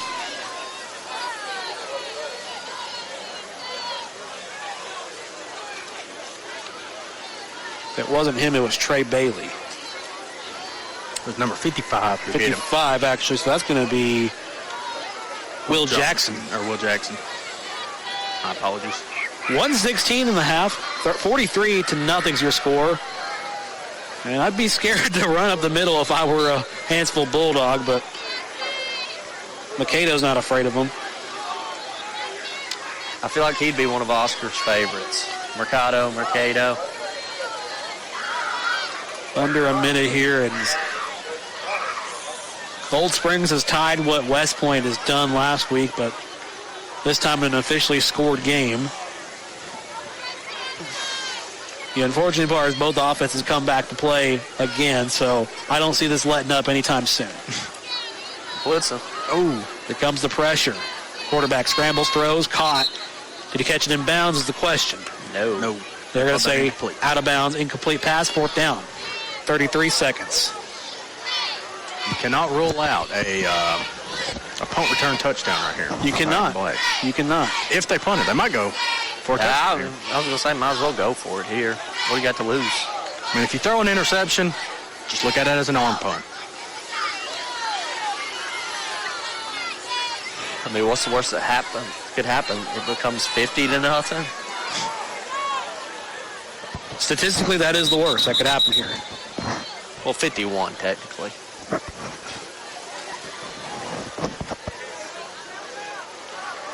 We have some kind of a whistle here. Seen a flag back there. I think they had too many men on the field. Well, that'll automatically draw the first down for Hanceville then. They don't have any timeouts, so clock is not their friend right here if you get tackled in bounds.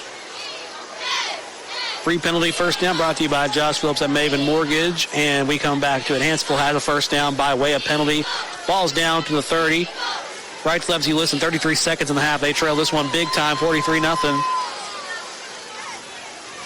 Quarterback all alone. Pressure coming. Throws it up. It's going to go out of bounds incomplete. 29 seconds remains.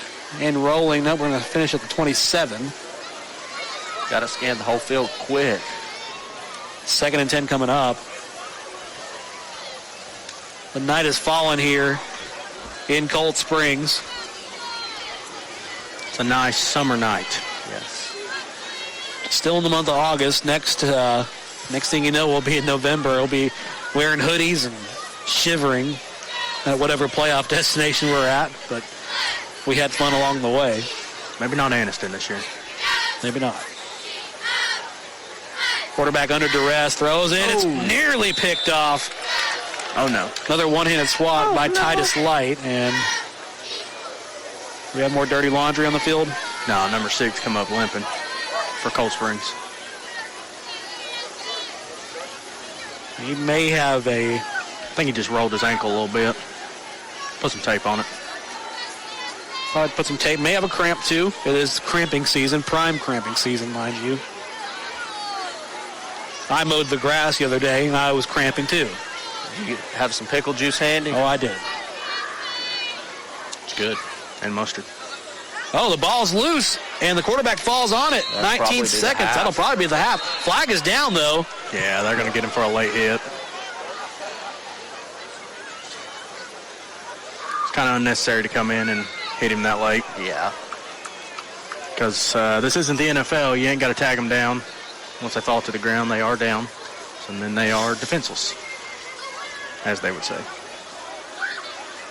17 seconds, and we get another march up the field by way of penalty markers. Score remains 43-0. Hanceville has really not done a whole lot with the real estate they've been provided. Pressure's coming. They're going to just throw on the right side, screen pass. That's going to go nowhere. Probably the half. Can you get out? Or they have out Hanceville. It says they don't have any left. I believe that was their third one.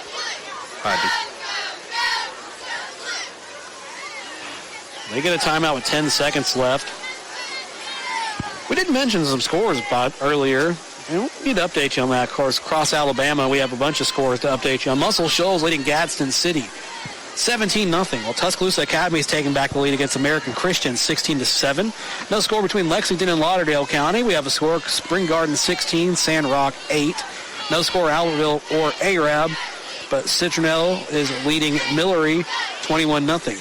North Sand Mountain over Woodville 33-0. Cordova over Oakman 21-6. No score in Flomation or Clark County. St. John Paul II, the Falcons over the Elkmont Red Devils 14-0. No score in Trinity Presbyterian and Holtville, which Trinity Presbyterian, boo. Yeah. Geraldine 20, Sardis, nothing. Said that wrong. Parker 7, Ramsey 0. No score Tarrant or Montevallo. Oh, we have a pass downfield. We could have a Hanceville touchdown at the end of the half. We do. Barring any laundry on the field, touchdown Bulldogs. That pass was connected from Hunter Black downfield to Carnathan, and we don't have any dirty laundry on the field. No flags down, so we have a touchdown from Hanceville. 2 seconds left on the board. Which we said boo Trinity Presbyterian. Good program, but ended up beating our Good Hope Lady Raiders in the state championship game. All of us Good Hope commentators still a little salty about it, aren't we? Yeah. No score between Isabella and Thorsby or Spanish Fort and Fairhope. We do have a score Thompson 6, Carver nothing. Nothing in Bayshore Christian versus Fruitdale. Plainview and Anniston's in a pretty good matchup. We have They jumped early. Jumping early here for Cold Springs, so that'll be a penalty against the Eagles. Plainview leading Anniston 16-14. That one's in the half. It's a good game. Smith Station hosting Shaw of Columbus, Georgia. That's 7-0.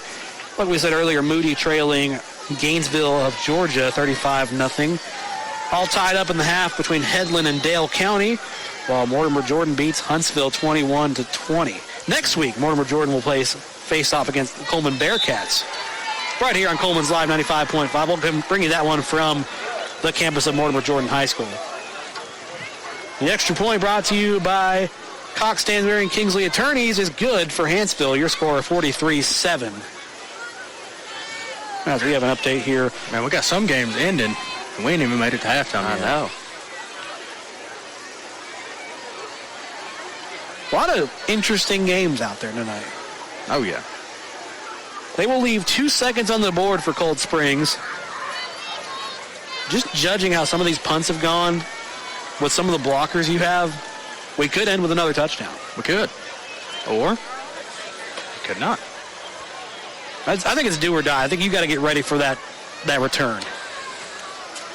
Not that you're going to die really in that situation. You're up a wide margin, but when it comes to the last 2 seconds, I mean, if you have the offense, Why not?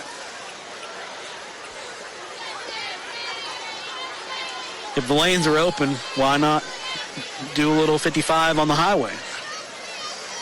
Or however fast it is on the roads around here. Probably not even that. Of course, I don't advise that. It's 55 on the main highway. Well, if the lanes are open, take advantage of it. Now, I do know this kicker right here for Hanceville. He does got a leg on him. No, booms it. They lose it out of bounds. This might be the best thing for them. Halftime. That'll end the quarter, actually. At the end of the first half, your score 43-7. Cold Springs dominating the Hanceville Bulldogs. As we welcome you into the Owens Auto Glass halftime show. Owens Auto Glass, with over 40 years of service, let Owens Auto Glass be the pros that take care of your vehicle. You can call them 256-734-2800, or you can visit their location on Highway 31 in Coleman, and they are proud to be sponsors of both the Coleman County Sports Network and Coleman Community Radio. We've got a couple bands coming up here. We'll hear from Hanceville's band first, then Cold Springs. Well, while we have a second, let's break down what we've seen here, guys. I mean, total domination. Murder really, ball. It's really what it's been. Yeah. As they say on the internet, if IFYKYK. Yeah. You know, you know? Yeah. It has been what you guys said. It has been a spanking. It's been murder ball. It's been B2A. It's been everything you can say. Opening a can of WAP, whatever it is. It's just been domination. It's been everything you can ask for from Cold Springs. And Coach is not even taking their team to the locker room yet. Now he's going in. Well, the craziest thing about it is you're up 43-7. Most coaches are just going to run to the locker room and be like, guys, you're playing good. Let's get after it the next half, and, let's get out of here with a win. Actually, the kid fumbled the ball on the kickoff. They got to the sideline. He made them circle up in a big circle right there around him, and he was pointing and screaming at players. So that's what you need in a coach right there. Yeah. And that reminds me of probably the greatest coach of all time, Nick Saban. No, not even probably. He is. Absolutely. Nick Saban could be he'd be digging out there at the 50-yard line yelling at his third-string cornerback for giving a dude 5 yards. So. And you see the players take up that mantle, too. Yes. They were there with them, too. When something messed up, they worked together to rectify the situation. So it was awesome to see that, too. Yes. So this team is playing all together great football. That's all you can really say is this has been a great game if you're a Cold Springs Eagles. If you're Hanceville, man, wake up. It is the first of the season. You gotta put something together. Well, you gave up 43 points last week at halftime. You gave up 43 points this week at halftime. I don't think there's much more waking up to do. I think you just need to be in practice a little more, working on your defense instead of trying to figure out your offense. I think you hit the nail on the head, Tony. I think you hit the nail on the head there. We will step away. It's now time for the Hanceville Bulldogs band. We'll see you in about 30 minutes. Thanks for listening to the Owens Auto Glass halftime show.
Come with me, and you'll be.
Y'all see all y'all wanted to see?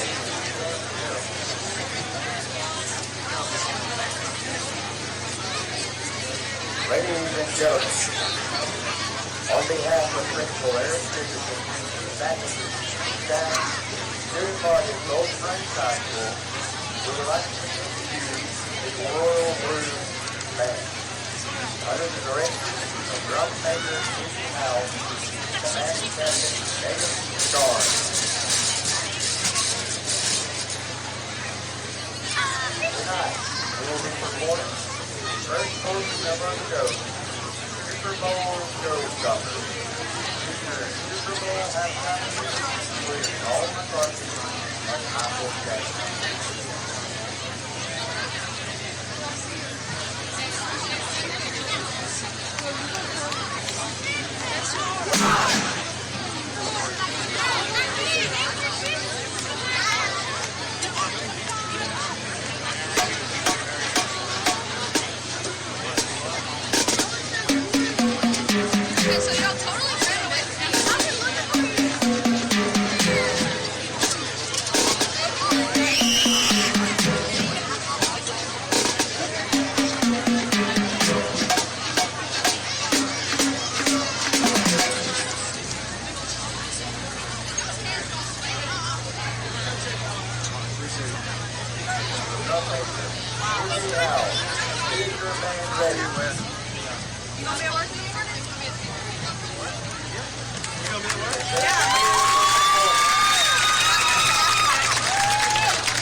Coleman Appliance Repair is now Coleman Appliance and HVAC Repair, now servicing your heating and air needs as well. Servicing most models and brands, they can be found on Facebook or Google for those appliance or HVAC repair needs.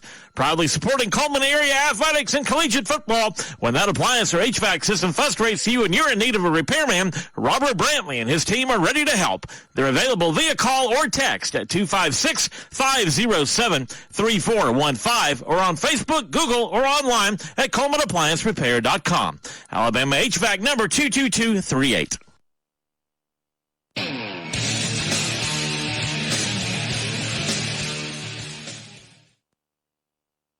Founded in 1887, Coleman Savings Bank serves the people of Coleman with a full line of banking services. One of those services is their Legacy Checking Account, available to those 50-plus, military, teachers, policemen, and firefighters. It features no monthly service charge, interest earned on any balance, free paper or e-statements, and 2 free boxes of checks per year, along with other features. You can stop by any one of 4 convenient locations and ask them about the Legacy Checking Account, or visit www.colemansavingsbank.com for more information. Coleman Savings Bank, Equal Housing Lender, member FDIC.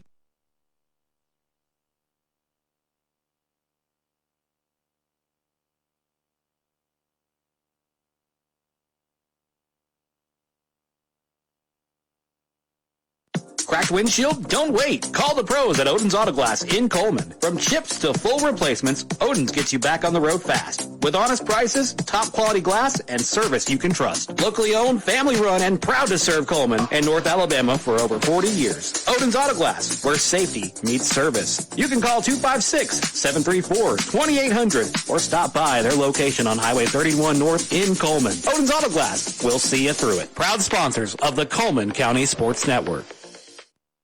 At Plus One Heating and Air, we believe in more than just fixing your HVAC system. Our team of skilled technicians is dedicated to providing top-notch service with a smile. Whether it's installation, repairs, or maintenance, you can trust Plus One Heating and Air to get the job done right the first time. I've never experienced service like this before. Plus One Heating and Air not only fixed my heating system promptly, they also ensured everything was running smoothly. They truly care about their customers. So when you're in need of heating and air services, remember the company that's willing to walk that extra mile for you. Plus One Heating and Air, where trust meets exceptional service. Hey, Coleman fans, when it's game time, it's pizza time, and nobody brings the flavor like Pasquale's Pizza, a Coleman tradition with the original recipe since 1968.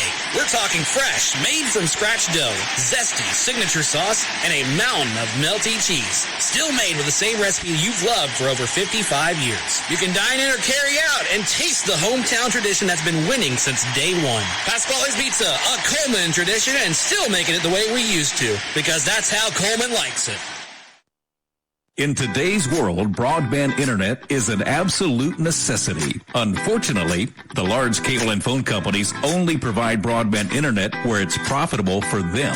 For the rest of us, there's Cyber Broadband. Providing internet service since 2004, Cyber utilizes a small radio antenna to deliver broadband where cable and DSL don't go.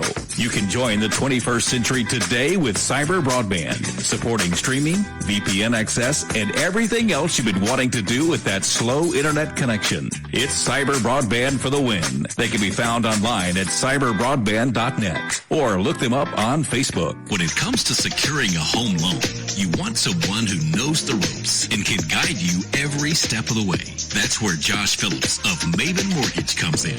I'm Josh Phillips with Maven Mortgage Group. You can reach me at 256-338-2920. And whether it's your first time buying a home or your fifth time, we'd love the opportunity to serve you and your family in all your home financing needs. Josh Phillips and Maven Mortgage. Their name says it all.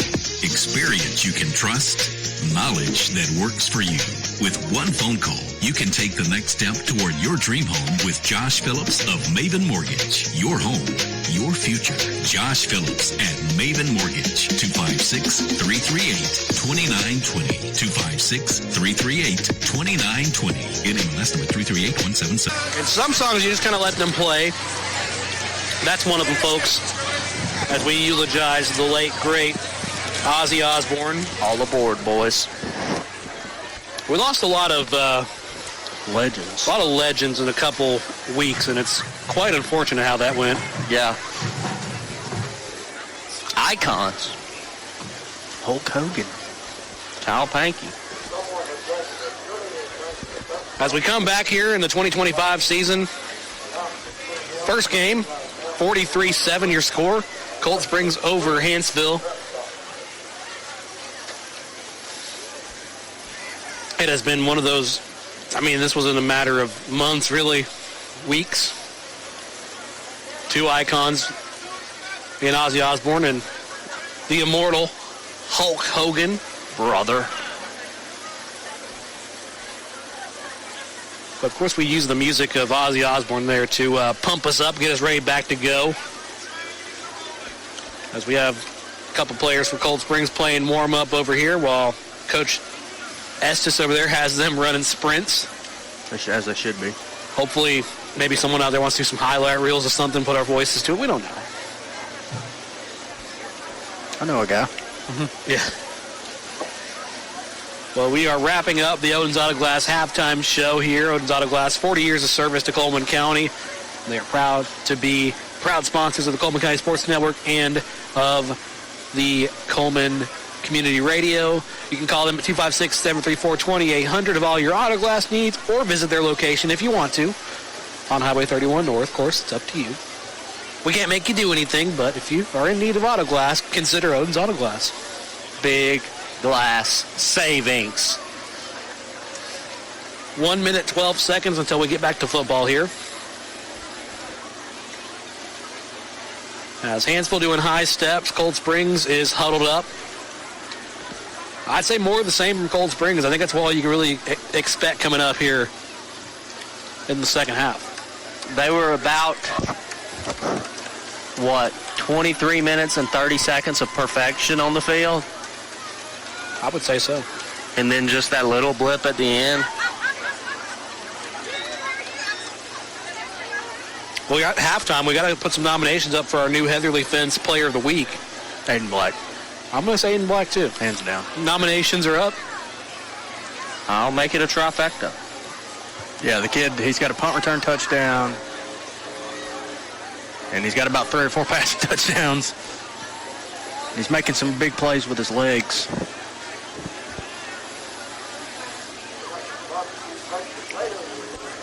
As a former Good Hope kid, I holds a special place in your heart. Always. Of course, the communities of Good Hope and Cold Springs not too far from each other. I wish Good Hope would put them on the schedule. It'd be fun. Instead of Addison. It'd be fun. Yeah, no, There's got to be... I'm going to have to talk to Coach about that. I got to figure out what there's some inner workings there or something. There's got to be something up with that. They've been playing each other for, I think, 6 years now. I don't know if they're trying to create a rivalry or what it is, but...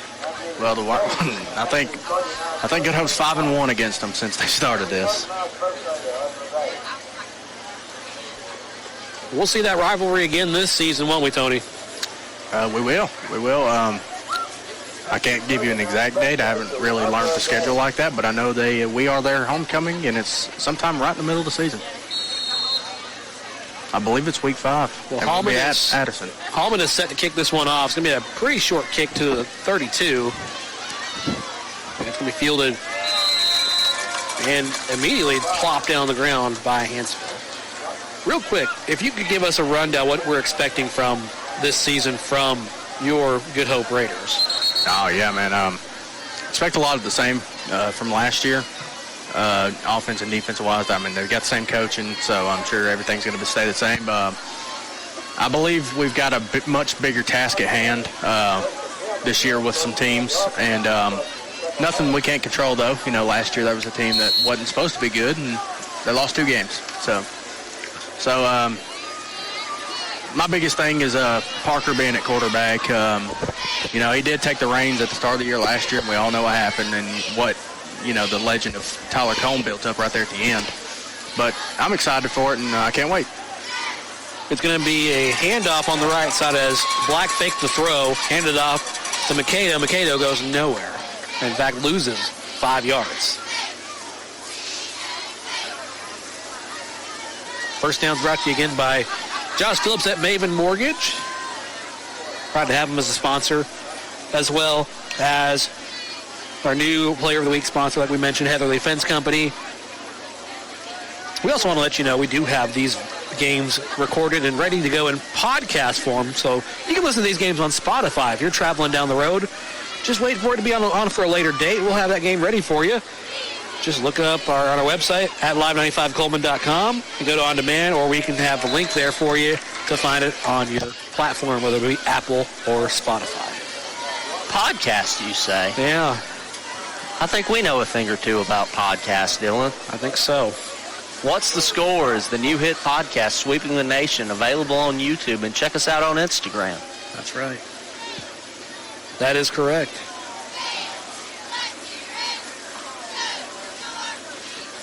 Excited to get that 5th episode out. It's fire, as the kids say. It has the Riz. No, I'm not going that far. They've got to watch the play clock. 3 seconds, 2 seconds. I don't even think they're on planet Earth right now. That's going to be a delay of game unless they got a penalty off. Or timeout off, I should say. Seems like they did. So coach was on planet Earth. Players were not.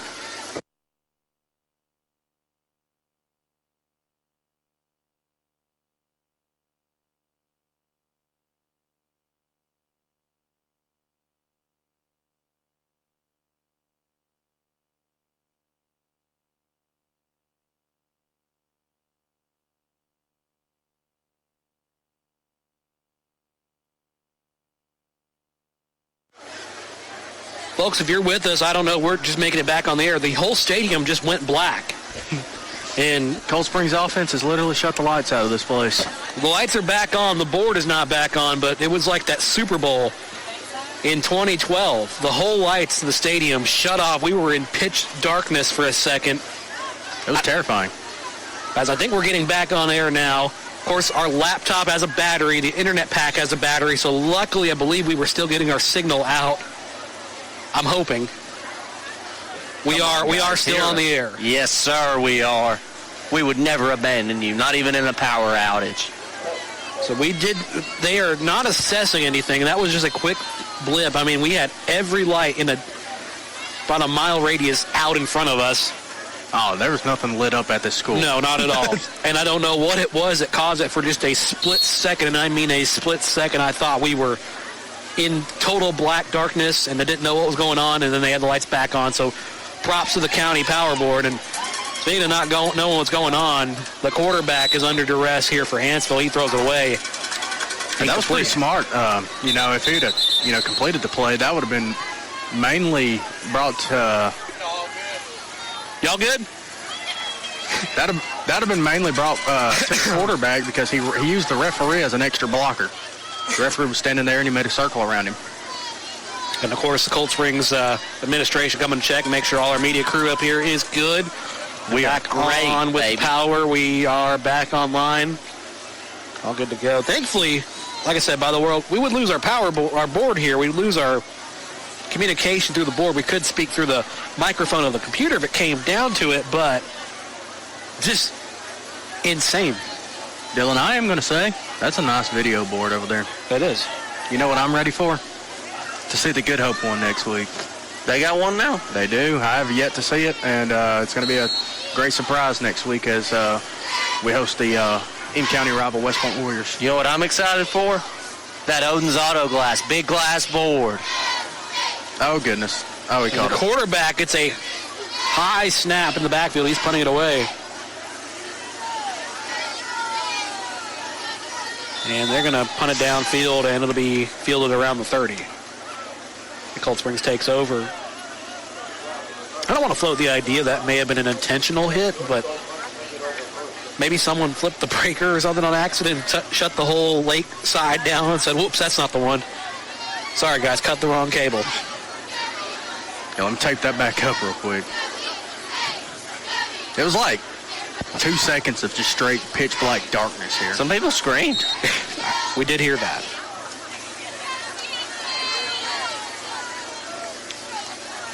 Which I didn't expect that at a high school football stadium. I'm sure that probably, if you're flying on a plane and just saw that happen, you'd probably be scared. 9 minutes, 55 seconds, and talk about lights out. Here comes a big running play. for a big first down from Cold Springs, number 5. Going downfield and going length is Case and Alexander. Are they hot? No, they just ran a few seconds off. They are not hot clocking it just yet. I suppose soon we will be.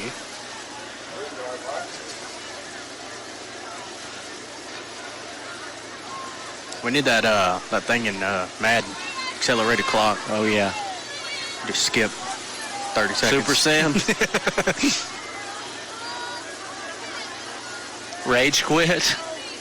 Oh, that's done happened. I see a kid out there with blue sleeves on for Hanceville. He's already signed his transfer.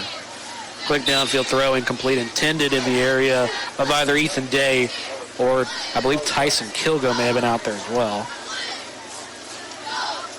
Crazy thing is, it's only one out of one arm. Is his sleeve. I wonder what kind of fashion statement that is. Now, I wonder if it's like a Senior Bowl kind of thing. Where, in the era of the transfer portal, every player has played somewhere else, too. Oh, yeah, no, that's... Yeah, you got quarterbacks coming out there with 4 different teams on their helmets.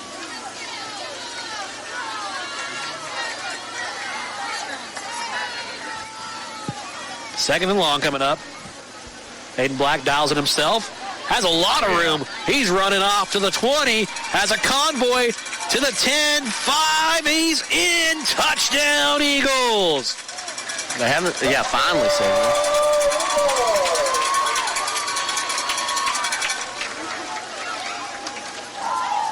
And that'll about do it there. Dylan, what's the Player of the Week called? It is the new Heatherly Fence Company Player of the Week Award. We need to get with them and see if we can get them a pose. Mm-hmm. So you know how they have the Heisman? Yeah. That's what he would have hit right there after that touchdown. He could act like he was doing a fence or something. I feel like for that sponsor, the perfect sponsorship would be for the whole offensive line. Or even the defensive line, which is really the same players, just on a different side, but they have really put up a fence against Hanceville. For sure. And now your extra point brought to you by Cox Stanberry Kingsley Attorneys. This time a 2-point conversion is successful. He'll connect with Titus Light. You're now going to be probably thinking about hitting the hot clock button soon if you're in the scores table. I don't know if the officials have signaled for that yet, but it's coming soon. Guys, I don't know if y'all have noticed this, but number 6, he's our kicker. Yes. He puts on a different shoe to kick. As he should. He has respect for the game. So it's 51-7. He's your newest score, by the way, as we have an update here. I would hope, if you are the admins or player, coaches, whatever, for both schools, you have to remember this important fact. You have class tomorrow morning. It's not Friday. We don't have the weekend coming up. You do have class tomorrow morning. So if you're up this big, it's almost 9 o'clock. You almost want to get out of this one and just kind of hope the line for the drive-thru at Taco Bell is not too wrapped around the building. Well, to be fair, neither team's really, Cold Springs really don't have to drive anywhere. Hanceville's not too far away. Not too far away, no. This would be Actually, if you go down to the Petro down there, the gas station. That's a Hanceville address. It's a Hanceville address, so. Which I'm sure a lot of people will be heading to once they leave this game. They'll need some nourishment after this one. And don't need that Dunkin' Donuts and Burger King. We might see you there, too. I've got a good pizza waiting on me at home. 8:29 to go in the third quarter. They are not indicating for a hot clock yet. 51-7 your score.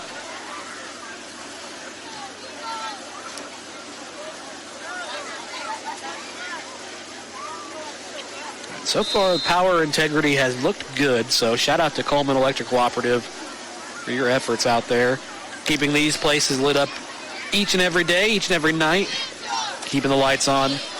There's not a weather event in the area that I'm aware of. I haven't got a lightning alert. Usually I get like a 15-mile radius lightning alert from one of your weather apps. Nearly a pick here as the intended receiver, Carnathan, hits the turf hard. Deflection comes hard and heavy from Coy Thomas of Cold Springs. I didn't get a lightning alert, so I don't think we have a lightning issue in our vicinity.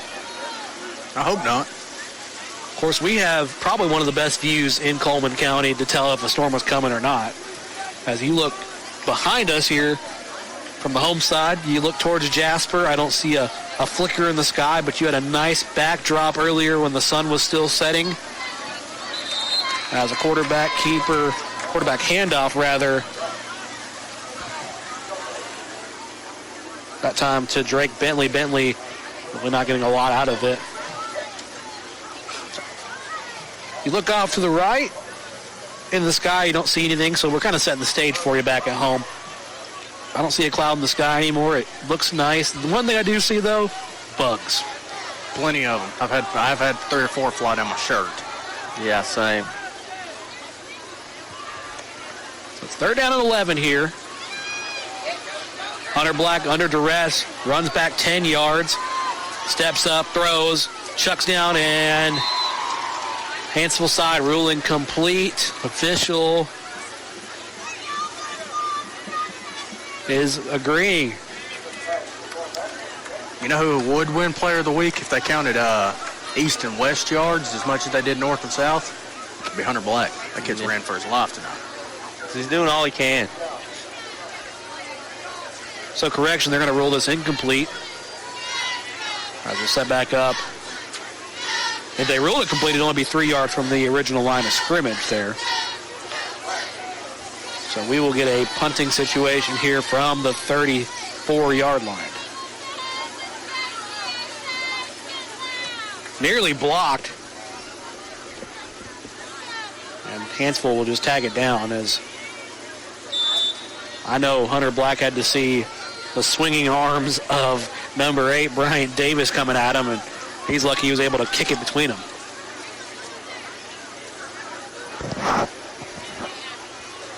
Seven minutes, 35 seconds, third quarter, your score 51-7, and we still got a good slate of games tomorrow. It's hard to believe we are only at Thursday. Still have a Friday night slate. Tomorrow's games will be Fairview at Fultondale and Vinemont at Falkville. We'll have those games same time, same place on the Coleman County Sports Network and Fairview Aggie Radio Network. For any West Point fans, West Point will be at Hanceville tomorrow. Good Hope travels to Pisgah. We won't carry that one tomorrow, but it's a jamboree game for the Raiders and the Eagles.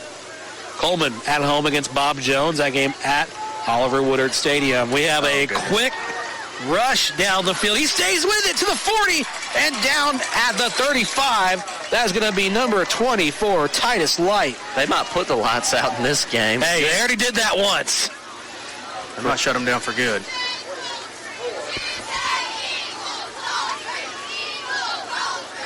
What's that old song old Don Meredith sang? We didn't sing it, but sung it on Monday Night Football.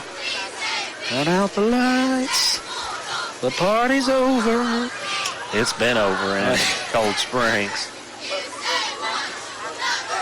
35-yard line is what we're going to take over. Left to right as you listen here. Clock is rolling. 1st and 10. That one brought to you by Josh Phillips of Maven Mortgage. Aiden Black will flip it right back up ahead to Alexander. Alexander trucking down. 5. Touchdown. Hawks in the end zone. And Hallman doing the celebration there. As he slides and puts his arm. I don't know what that's called. I think that's called the surfboard. The surfboard. There you go. That'll be a touchdown for Cold Springs, and your extra point coming up, brought to you by Cox, Stanberry, and Kingsley attorneys. Will we see the hot clock?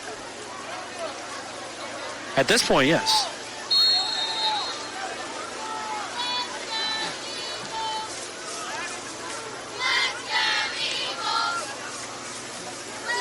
We have a rogue ball on the field. Sims is going to grab it. Looks like. I thought for a second he's going to grab it.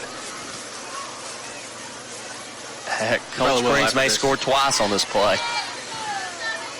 Officials not noticing it, but they are now going to let the extra point attempt go, and it is going to be good. Good! That's what we like to see.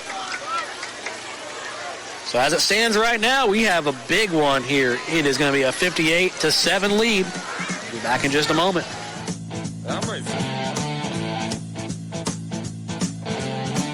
to buy or sell your home? You can trust a team that treats you like family. We're the Warhurst Team Realtors at SR4 Realty, a husband and wife real estate duo with deep roots and unmatched knowledge of the market. We know every corner, every neighborhood, and what it takes to get you the best deal. And our top priority, you. From your first showing to final closing, we're by your side every step of the way. Because when you work with us, you're not just a client, you're family. We're the Warhurst Team Realtors at SR4 Realty. Real estate with heart, hustle, and hometown care. You can find us on Facebook or Instagram at the Warhurst Team Realtors.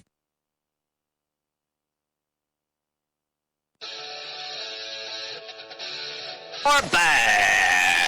Welcome back, Cold Springs. 58-7 your score here, and they're going to do a low kick as they will give it to Hanceville right here at the 32. And we come back to football, man. It's 58-7 with 6 minutes to go in the third quarter. I wasn't expecting that big of a night, but I was. Will the score continue? We'll find out. Probably. Yeah, there's only there's only 6 minutes left in the third quarter.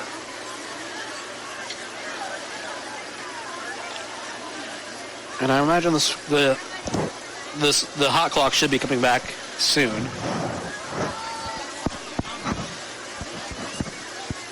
Tomorrow night, Cold Springs off. They'll be celebrating and taking it easy. No, they'll be practicing. Who are we kidding?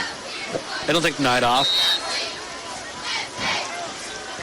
When I had my little talk with Coach Bose earlier, he didn't mention to me, I said, hey, listen, I appreciate you calling me, but, I'm at work at the moment. When I get off, I wouldn't be able to do the interview that night. He said, well, it's game night. You probably be wrong. I'll probably still be up. That's someone who takes passion to the fullest degree there. And it's showing in the way his players are playing right now. I mean, I don't want to take away from Hanceville. It's a great group of young men over there. And I'm not saying, everybody gets a trophy per se, but it's just been one of those ones where you can tell where something shines amongst the others. This is probably one of the best Coleman County football teams we have. Yes. And the attention needs to be squarely placed here in Bremen. Not on we still have some great teams out there, Good Hope. I'm not saying anything bad about you. Great players in Good Hope, great players in Fairview. Jake Harper's back for his final run at it. They should do great.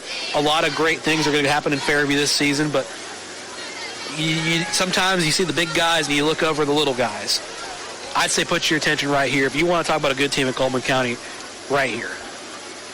My first question for this coach ever, when he stepped onto the field, was asking him about when it came to traveling. At that point, mind you, this team was traveling as far as Pickens County. They were traveling to Tuscaloosa. They were traveling 3 hours away to play region games. That's crazy. He had a smile on his face and said, we love the game. Wherever they send us, we can't help it. We go to play 100% no matter what. You give us a field of grass and we'll call the game. Hanceville comes back to it. Second down, they're going to run right and get about 2 yards of the carry.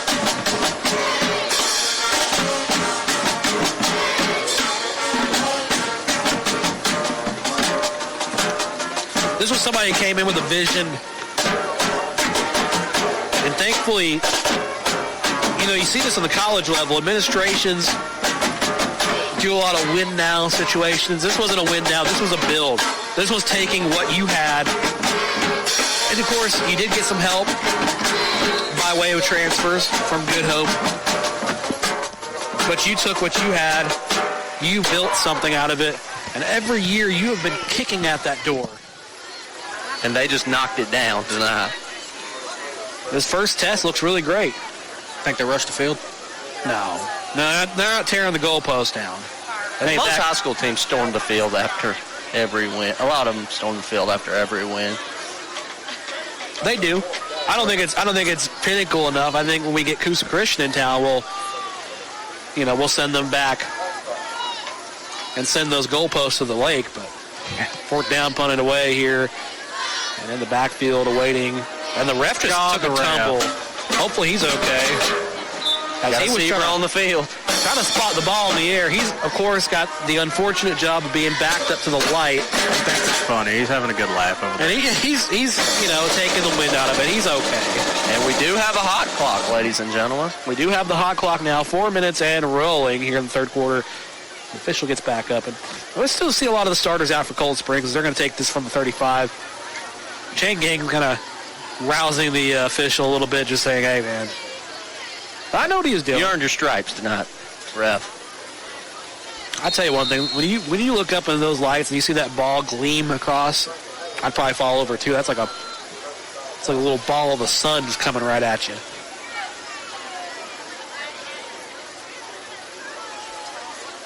Of course, Cold Springs seems to be taking advantage of the hot clock situation as there's 3 minutes on the board and I think they're just going to take 4 seconds, and they're going to take time out here. They're all eyes are set on Curry, of course. They still got to get out of this game, but Curry's next up. Man, I like that these Coleman County schools are, giving my Raiders some good film with all these region teams. I'll tell you one thing. It's good to see that Cold Springs is... The film would say everything worked tonight. Cold Springs is going to give this county a run for its money. I'll tell you one thing, though. Cold Springs, their region has been set back to a closer region, so there's not a whole lot of travel involved. They're actually playing some games in Blount County this time, so they're moving more east than they were more west last time. Oh, I thought you said west. You got it set to M for many when you need to set it to W for Wombo. Wombology, the study of Wombo. It's first grade, SpongeBob. Of course, like I said, we have Curry in town next week. Then they go for Susan Moore in Cleveland. So 2 Blount County teams. That's a long way to go. Well, yeah. Cleveland, Alabama, of course. They're actually coming here. They got a long way. One of the best teams in the state, mind you. Cleveland in history has been one of the better teams producing. Of course, in Blount County, it's do or die. You really have to struggle to survive. Titus Light will pick up the ball in the backfield. Oh, no. He's going to make a play out of something, and he does. He's galloping to the 40, to the 50. Can he break through and get... He's going to have the first down nonetheless, but my goodness, he has broken off something there. Yeah, the ball got snapped over his head. It went about 15 yards backwards, and he picked it up and made a 45-yard run out of that? In correction, that's going to be Chastain, Brandon Chastain, who had the run, as we have swapped out from starter, it looks like. Yeah, we got the backups in. So that's some of the offensive linemen. There's still some stuff. Of course, you got to keep your stones in. So we'll have some new numbers to tell you about here in just a second once we get an offensive play. But playing at the quarterback position is Chastain. He's going to hand it off to Blake Phillips. Phillips finding a lot of room. Down to about the 40, or 34 rather. Or sorry, 36. We're going this way. Mind you, this field, where I'm thinking the 50 should be on the field, it should be in front of me. I got my numbers wrong. Of course, this press box is slanted to the right. I like it, though. I do like it. Yeah, we have a good view. Schedule doesn't get much better for Hanceville. We talked about it a little bit in the pregame show. No. As Lyman takes a stumble. He gets back up. No cramping, thankfully. 1 minute, 36 seconds in the third quarter. Your score again, 58-7. Second team in. This time that is Titus Light with the carry. And Titus Light's run is through the middle and good for a first down. We got everybody tripping and stumbling out here. And of course, your sponsor for the first down is Josh Phillips at Maven Mortgage. We come back to it, 1st and 10. Ball will be placed at the Hanceville 32. As the Cold Springs Eagle march left to right as you listen with 1 minute to go in the third quarter.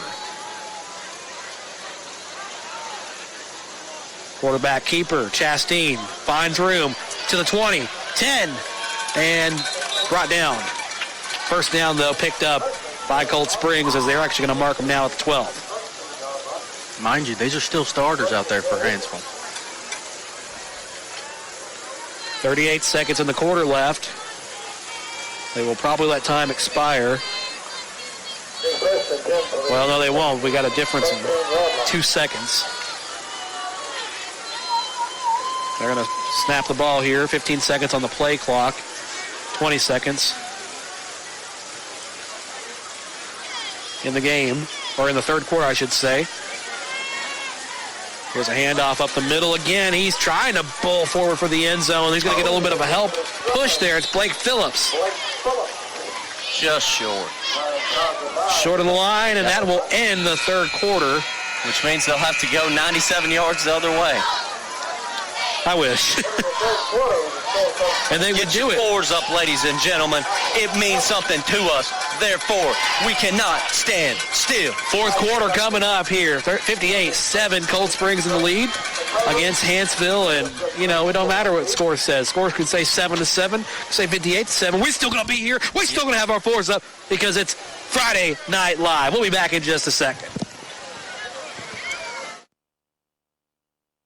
Hey, Coleman fans, when it's game time, it's pizza time, and nobody brings the flavor like Pasquale's Pizza, a Coleman tradition with the original recipe since 1968. We're talking fresh, made from scratch dough, zesty signature sauce, and a mountain of melty cheese. Still made with the same recipe you've loved for over 55 years. You can dine in or carry out and taste the hometown tradition that's been winning since day one. Pasquale's Pizza, a Coleman tradition, and still making it the way we used to, because that's how Coleman likes it.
Welcome back to Friday Night Live, folks. It looks like we may have lost connection for just a second, but just to walk you back, we are going to have a touchdown Cold Springs as it's 1st and 10 on the 1-yard line. We come back to the fourth quarter, hot clock in effect. Hey, let him kick. The extra point kicked here, and it's good. That one brought to you by Cox, Stanberry, and Kingsley Attorneys. It's got to be your player of the game now. He's got a field goal made, too. Yeah, he's done everything but drive the bus. He might do that. Well, it's a home game. Well, he might drive the bus. He been driving the bus. He's the quarterback.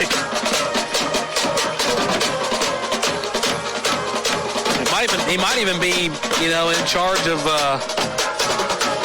Give him the keys to Coleman. I've seen it. I've seen enough.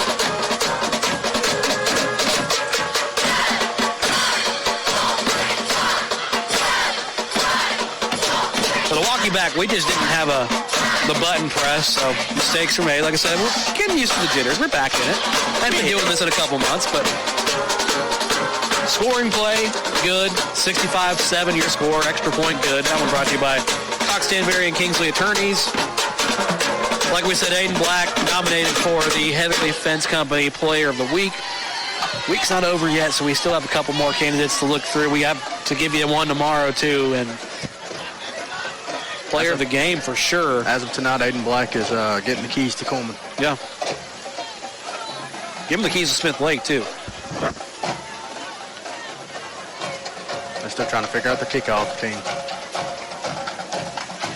If he somehow gets this pooch kick and an onside, yeah, he's got it. Or he might kick it deep. See the leg, Aiden. See what he does. He's going to punt this one away. That's nice. It's a good kick for quarterback. Oh, goodness. Hanceville is not going to do a good job of securing it. They finally fall on it. Oh, I see a cramp.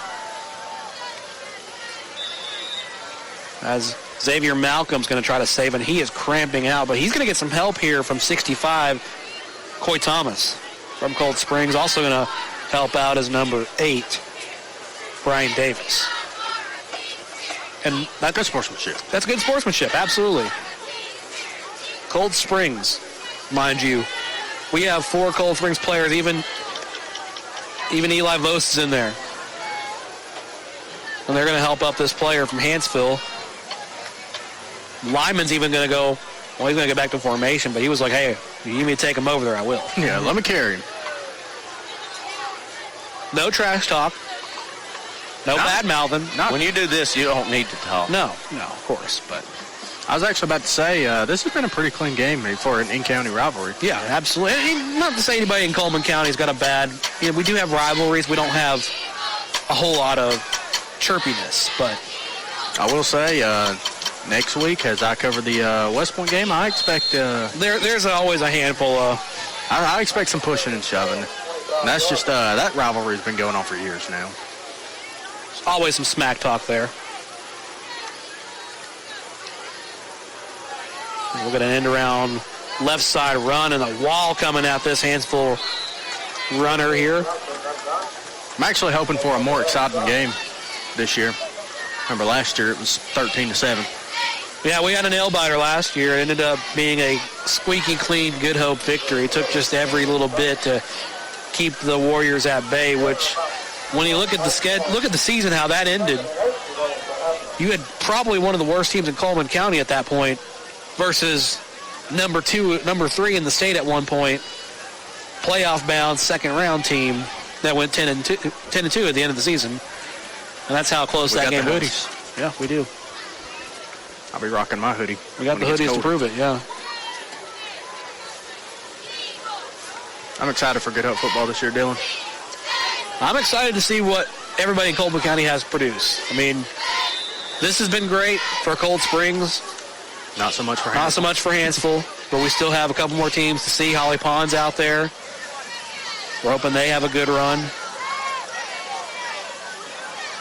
Hopefully Vinemont, hopefully West Point can get it together. Of course, I know you're hoping next week they don't get it together. Yeah, they can go win a state championship as long as they don't win next week. Malcolm to run it for Hanceville, rolls up the left side, gets about 2 positive yards, but takes a shot to his left arm, but he's okay.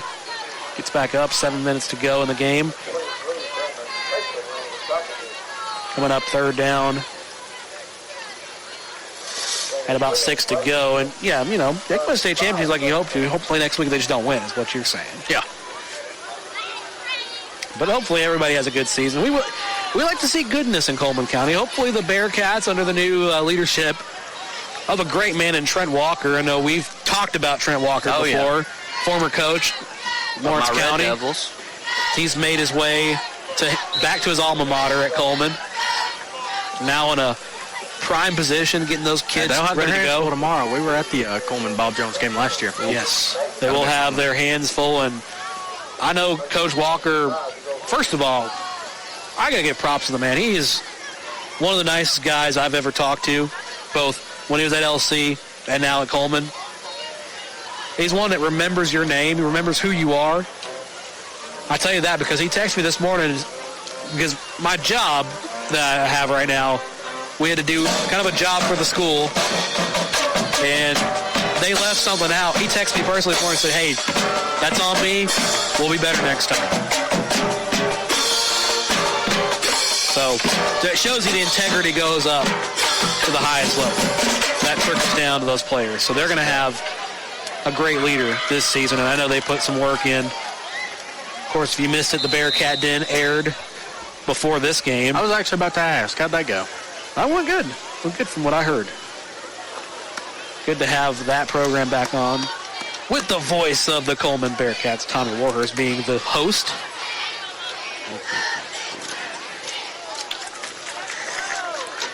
We do have Coleman on our schedule next week. They're traveling to face off against the Blue Devils of Mortimer Jordan. We'll have that game on air next Friday. Special guest in the house next Friday as well. We'll also have a former Coleman Bearcat in the house, a standout Coleman Bearcat, good friend of mine. LJ Turner will be with us. Glad to have him check in, talk about his life post-Bearcat life. Doing great things in the community. Hey, if we got any Good Hope people listening right now, let me know. If you want to jump in on a halftime show this year, talk about your greatness at GH. Now, they're not burning the clock anymore, but they are having an official timeout. Yeah. Well, they Cold Springs comes back out. It'll run again. For what we don't know, we were watching out there. A couple officials came out with their hats off, trying to cool off, and we're just like, hey, do we need to cool off for a second, or what happened? I don't know. Still not getting a clear indication. I think both coaches are going to get an indication of what just happened. I'm thinking probably just a heat timeout. 5:30 and rolling. Cold Springs has the ball. Secondary offense. What a play here. Up the middle. Can they stop them? They bring them down at the 30. That is Jay Andrews with a big carry and a big first down. That one brought to you by Josh Phillips of Maven Mortgage. Speed on that boy. And quickly we're moving back downfield.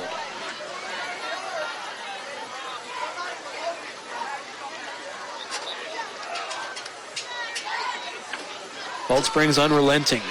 We have a penalty down, however. It looks like this play will come back. Do it again. Give it to him again. Run it again. Same play. Didn't catch the penalty. Must have been a late call. I think it was holding. I believe it was holding. I believe it will be holding. 10 yards back we go.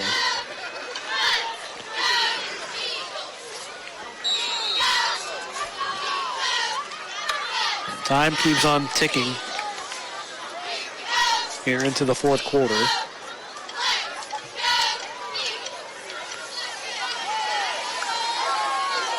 Four minutes, 17 seconds rolling here with the hot clock on.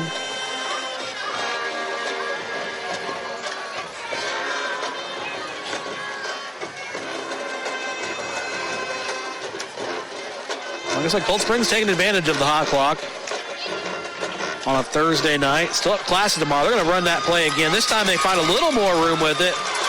They try to get back some of that penalty lost yardage on first and long. They get it down to about the 37 or 38, wherever they'll spot it. Looks like they're going to give a favorable 38 spot. Did we miss anybody in the county? I don't think we missed anybody in our local county, but in our well wishes. We talked about Hanceville. We talked about Cold Springs, obviously. We mentioned Beaumont and Coleman and Good Hope and Holly Pond. Fairview and Holly Pond. Which, if you're Fairview, you're looking at probably, and it's been said every year, and every year it does get done, but one of the best regular seasons ever. The ball is fumbled but picked right back up by Cold Springs number 22, Bradley Hancock. As it sets up a third and long play. Probably the best Cold Springs team, but best Fairview team. Really? We are expecting this year because they've had some good ones. Kind of the last hurrah of the Jake Harpers, the Colt Reddings. You know, the last hurrah of those guys. But of course, there's always somebody to come back in to fill that role because we've done this over and over again. We've had this player was the greatest player in Fairview history. Then Eli Frost showed up, and then Jake Harper shows up, and it's like we just keep getting better. That's what we like to see. We're seeing the same thing with Cold Springs right here. They've got their second string offense in, and they are just playing just as good as that first string was. That's how you go for it. So it's fourth down coming up. Tony wants to see a 70 burger. Why not? Rolling up on the 2 minutes right here. Good practice, the 2-minute drill. Yeah. Live reps. Hey, 2 minutes, JV. It's 4th and 7 here. And I'm thinking we're all hoping we go for it, just for the sake of the secondary team, give them some reps here. I just want to see 70 points put on the board. As far as I'm concerned, that may be the most points in Friday Night Live history. I think this may still be the most points in Friday Night Live history. Is it? This could be. I remember Bob Jones put a bunch on Coleman last year. I don't think they put 60 on him.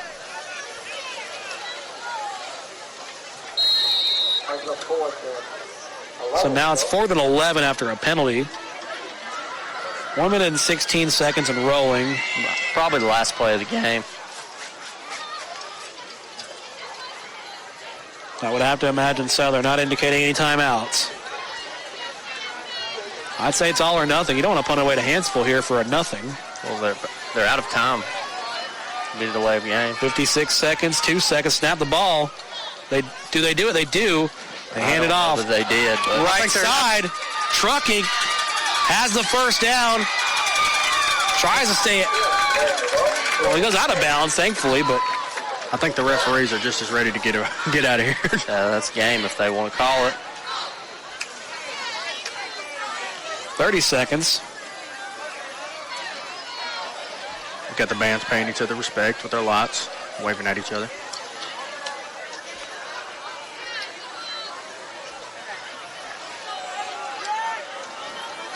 That's it. That should do it, folks.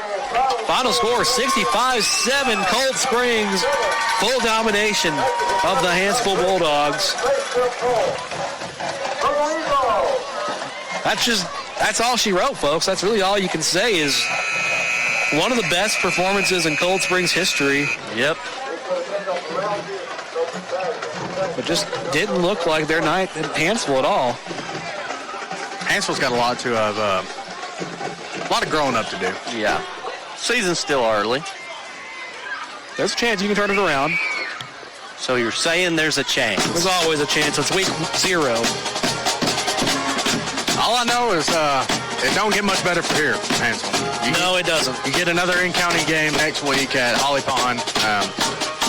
Then you turn around and play arguably one of the best teams in 4A over the last couple of years, and that's Gordo. Yeah. So a team that we clearly saw you couldn't cover the pass. They'll throw for 700 yards on you. They'll probably have 100 points. They probably will. You don't mess around with the green wave out there. Are they the green wave or the green tornado or something like that? Green wave. Green wave. I get tornado confused with them because that's a tornado country out there if you're a James Spann fan. Everybody's a Spann, man. I'm a fan of the meteorologists that don't get me killed. We do have a post-game wrap here as we're working on the structure of it. Of course, we don't have anybody else to bounce off of because we have no one else out here broadcasting. Tomorrow night, we're going to wrap this one up. We'll call it the post-game wrap for now. How about that? Mm-hmm. So just give you a quick rundown since we are running out of the last county game here of the night. We have plenty tomorrow. Really, all you can really say about this game was the winner was the one who played it the hardest. And that was definitely Cold Springs. That was without a doubt. I mean, the scoreboard shows you. Cold Springs literally dominated everything on paper, on plastic, on rubber. Virtually. I mean, everything. You crossed every box out. Everything was done to perfection. I don't think there's a single thing I could ask better of that team other than maybe just cleaning up some of the penalties. That's every team. You know, that's every. They didn't get to play a jamboree, so they're still learning their offense. That's their miscues happen. You get that worked out. Once you get all that smoothed out, you smooth out the wrinkles, you have one of the best football teams in Coleman County right there. You're not going to run with Fairview good. You're not going to run with West Point good. You're not going to run with Coleman good, but you're up there. I'm not saying they wouldn't give them a run for your money either, but I don't know. I don't want to oversell. That was great. They proved to. That was great. I don't want to oversell a team at all and put higher expectations. You know, I don't want to start the we want Bama chance. I don't want to start none of that. Everything that I saw from that team was perfection. That's really all I can leave at is perfection, persistence, and dominance. You could not. Other than that little touchdown with the 30 seconds left in the half. Yeah, that and just the miscues. That's all you can really give them. If you had to ask me what it was just that. Hanceville, I could give you a laundry list of just, what's going on there. And, of course, nonetheless, everybody left it on the field. Home team, away team, you guys left it on the field. That was great. Ladies and gentlemen, I don't really have much else to say other than thanks for listening. I mean, 65-7 your final score here in Cold Springs. It's a pretty good start to the season, I'd say. Hey, you couldn't ask for a better start right there. And you turn around, you get to play a Curry team who's, I hate to say it like this, they're not the greatest. No. But that does give you a 4A competition right there, and honestly, it's not too far of a drive. Nope. So that's good for them, and I expect them to get another win next week and be off to a 2-0 start. So our nomination for the player of the week here from this game Aiden Black. Yep. From Heatherly Fence Company is Aiden Black. Yeah, the kid done everything. He kicked an extra point, he had a kickoff. Yeah, he pretty much done everything. Everything but drove the bus, and he still might drive the bus tonight. He might drive. He might go pick up everybody tomorrow on the bus. Yeah, who knows? We won't, but everything but drove the bus tonight. Aiden Black is our nominee for the Heatherly Fence Company inaugural player of the week. Of course, we still have 2 more games left, but we'll let you know. I mean, there's no limit to what you can win in this Player of the Week award trophy. You could have another one, too. We could have a Heisman moment tomorrow at Weimar. We don't know yet. We'll see it when we get to it. Any parting words, everybody? You might have a Jake Harper, or that's his name, Jake Harper? Jake Harper from Fairview. You might see a Jake Harper 700-yard rushing game. You never know. Yeah. But, hey, give these guys a listen tomorrow. They'll be bringing the Falkville-Valmont game. Give them a listen, and I can't wait to see the critics that's going to give me some bad reviews for my first time ever next Friday. You'll be fine. You'll be fine. We ignore those guys. Well, folks, that'll do it from us here in Cold Springs. We're going to head up back to the house and call it a night. It's been a great Thursday night for football here on the Coleman County Sports Network, and we thank you for tuning in. We'll see you again tomorrow night. Cold Springs beats Hanceville 65-7, Valmont and Falkville tomorrow on the Coleman County Sports Network. For Tony Thompson and Nick McCarley, I'm Dylan Deemer. We'll see you tomorrow right here. Till next time, folks. Same blonde hair, same rap channel. Wait a minute. Before we kick this one off, we didn't give you a proper celebration. Oh, Lord. This man right here, the same blonde hair, same rap channel guy, happy birthday. Thank you. 29 years. Thank you, guys. My whole heart. 25. Thank you guys for sharing it with me in Live 95 verse. I appreciate you all. And as an older, I don't know if I'm wiser, man, I hit you with the first as a 29-year-old. My bow. We'll see you tomorrow. Same place, same time. Hope you tune in. Deuces.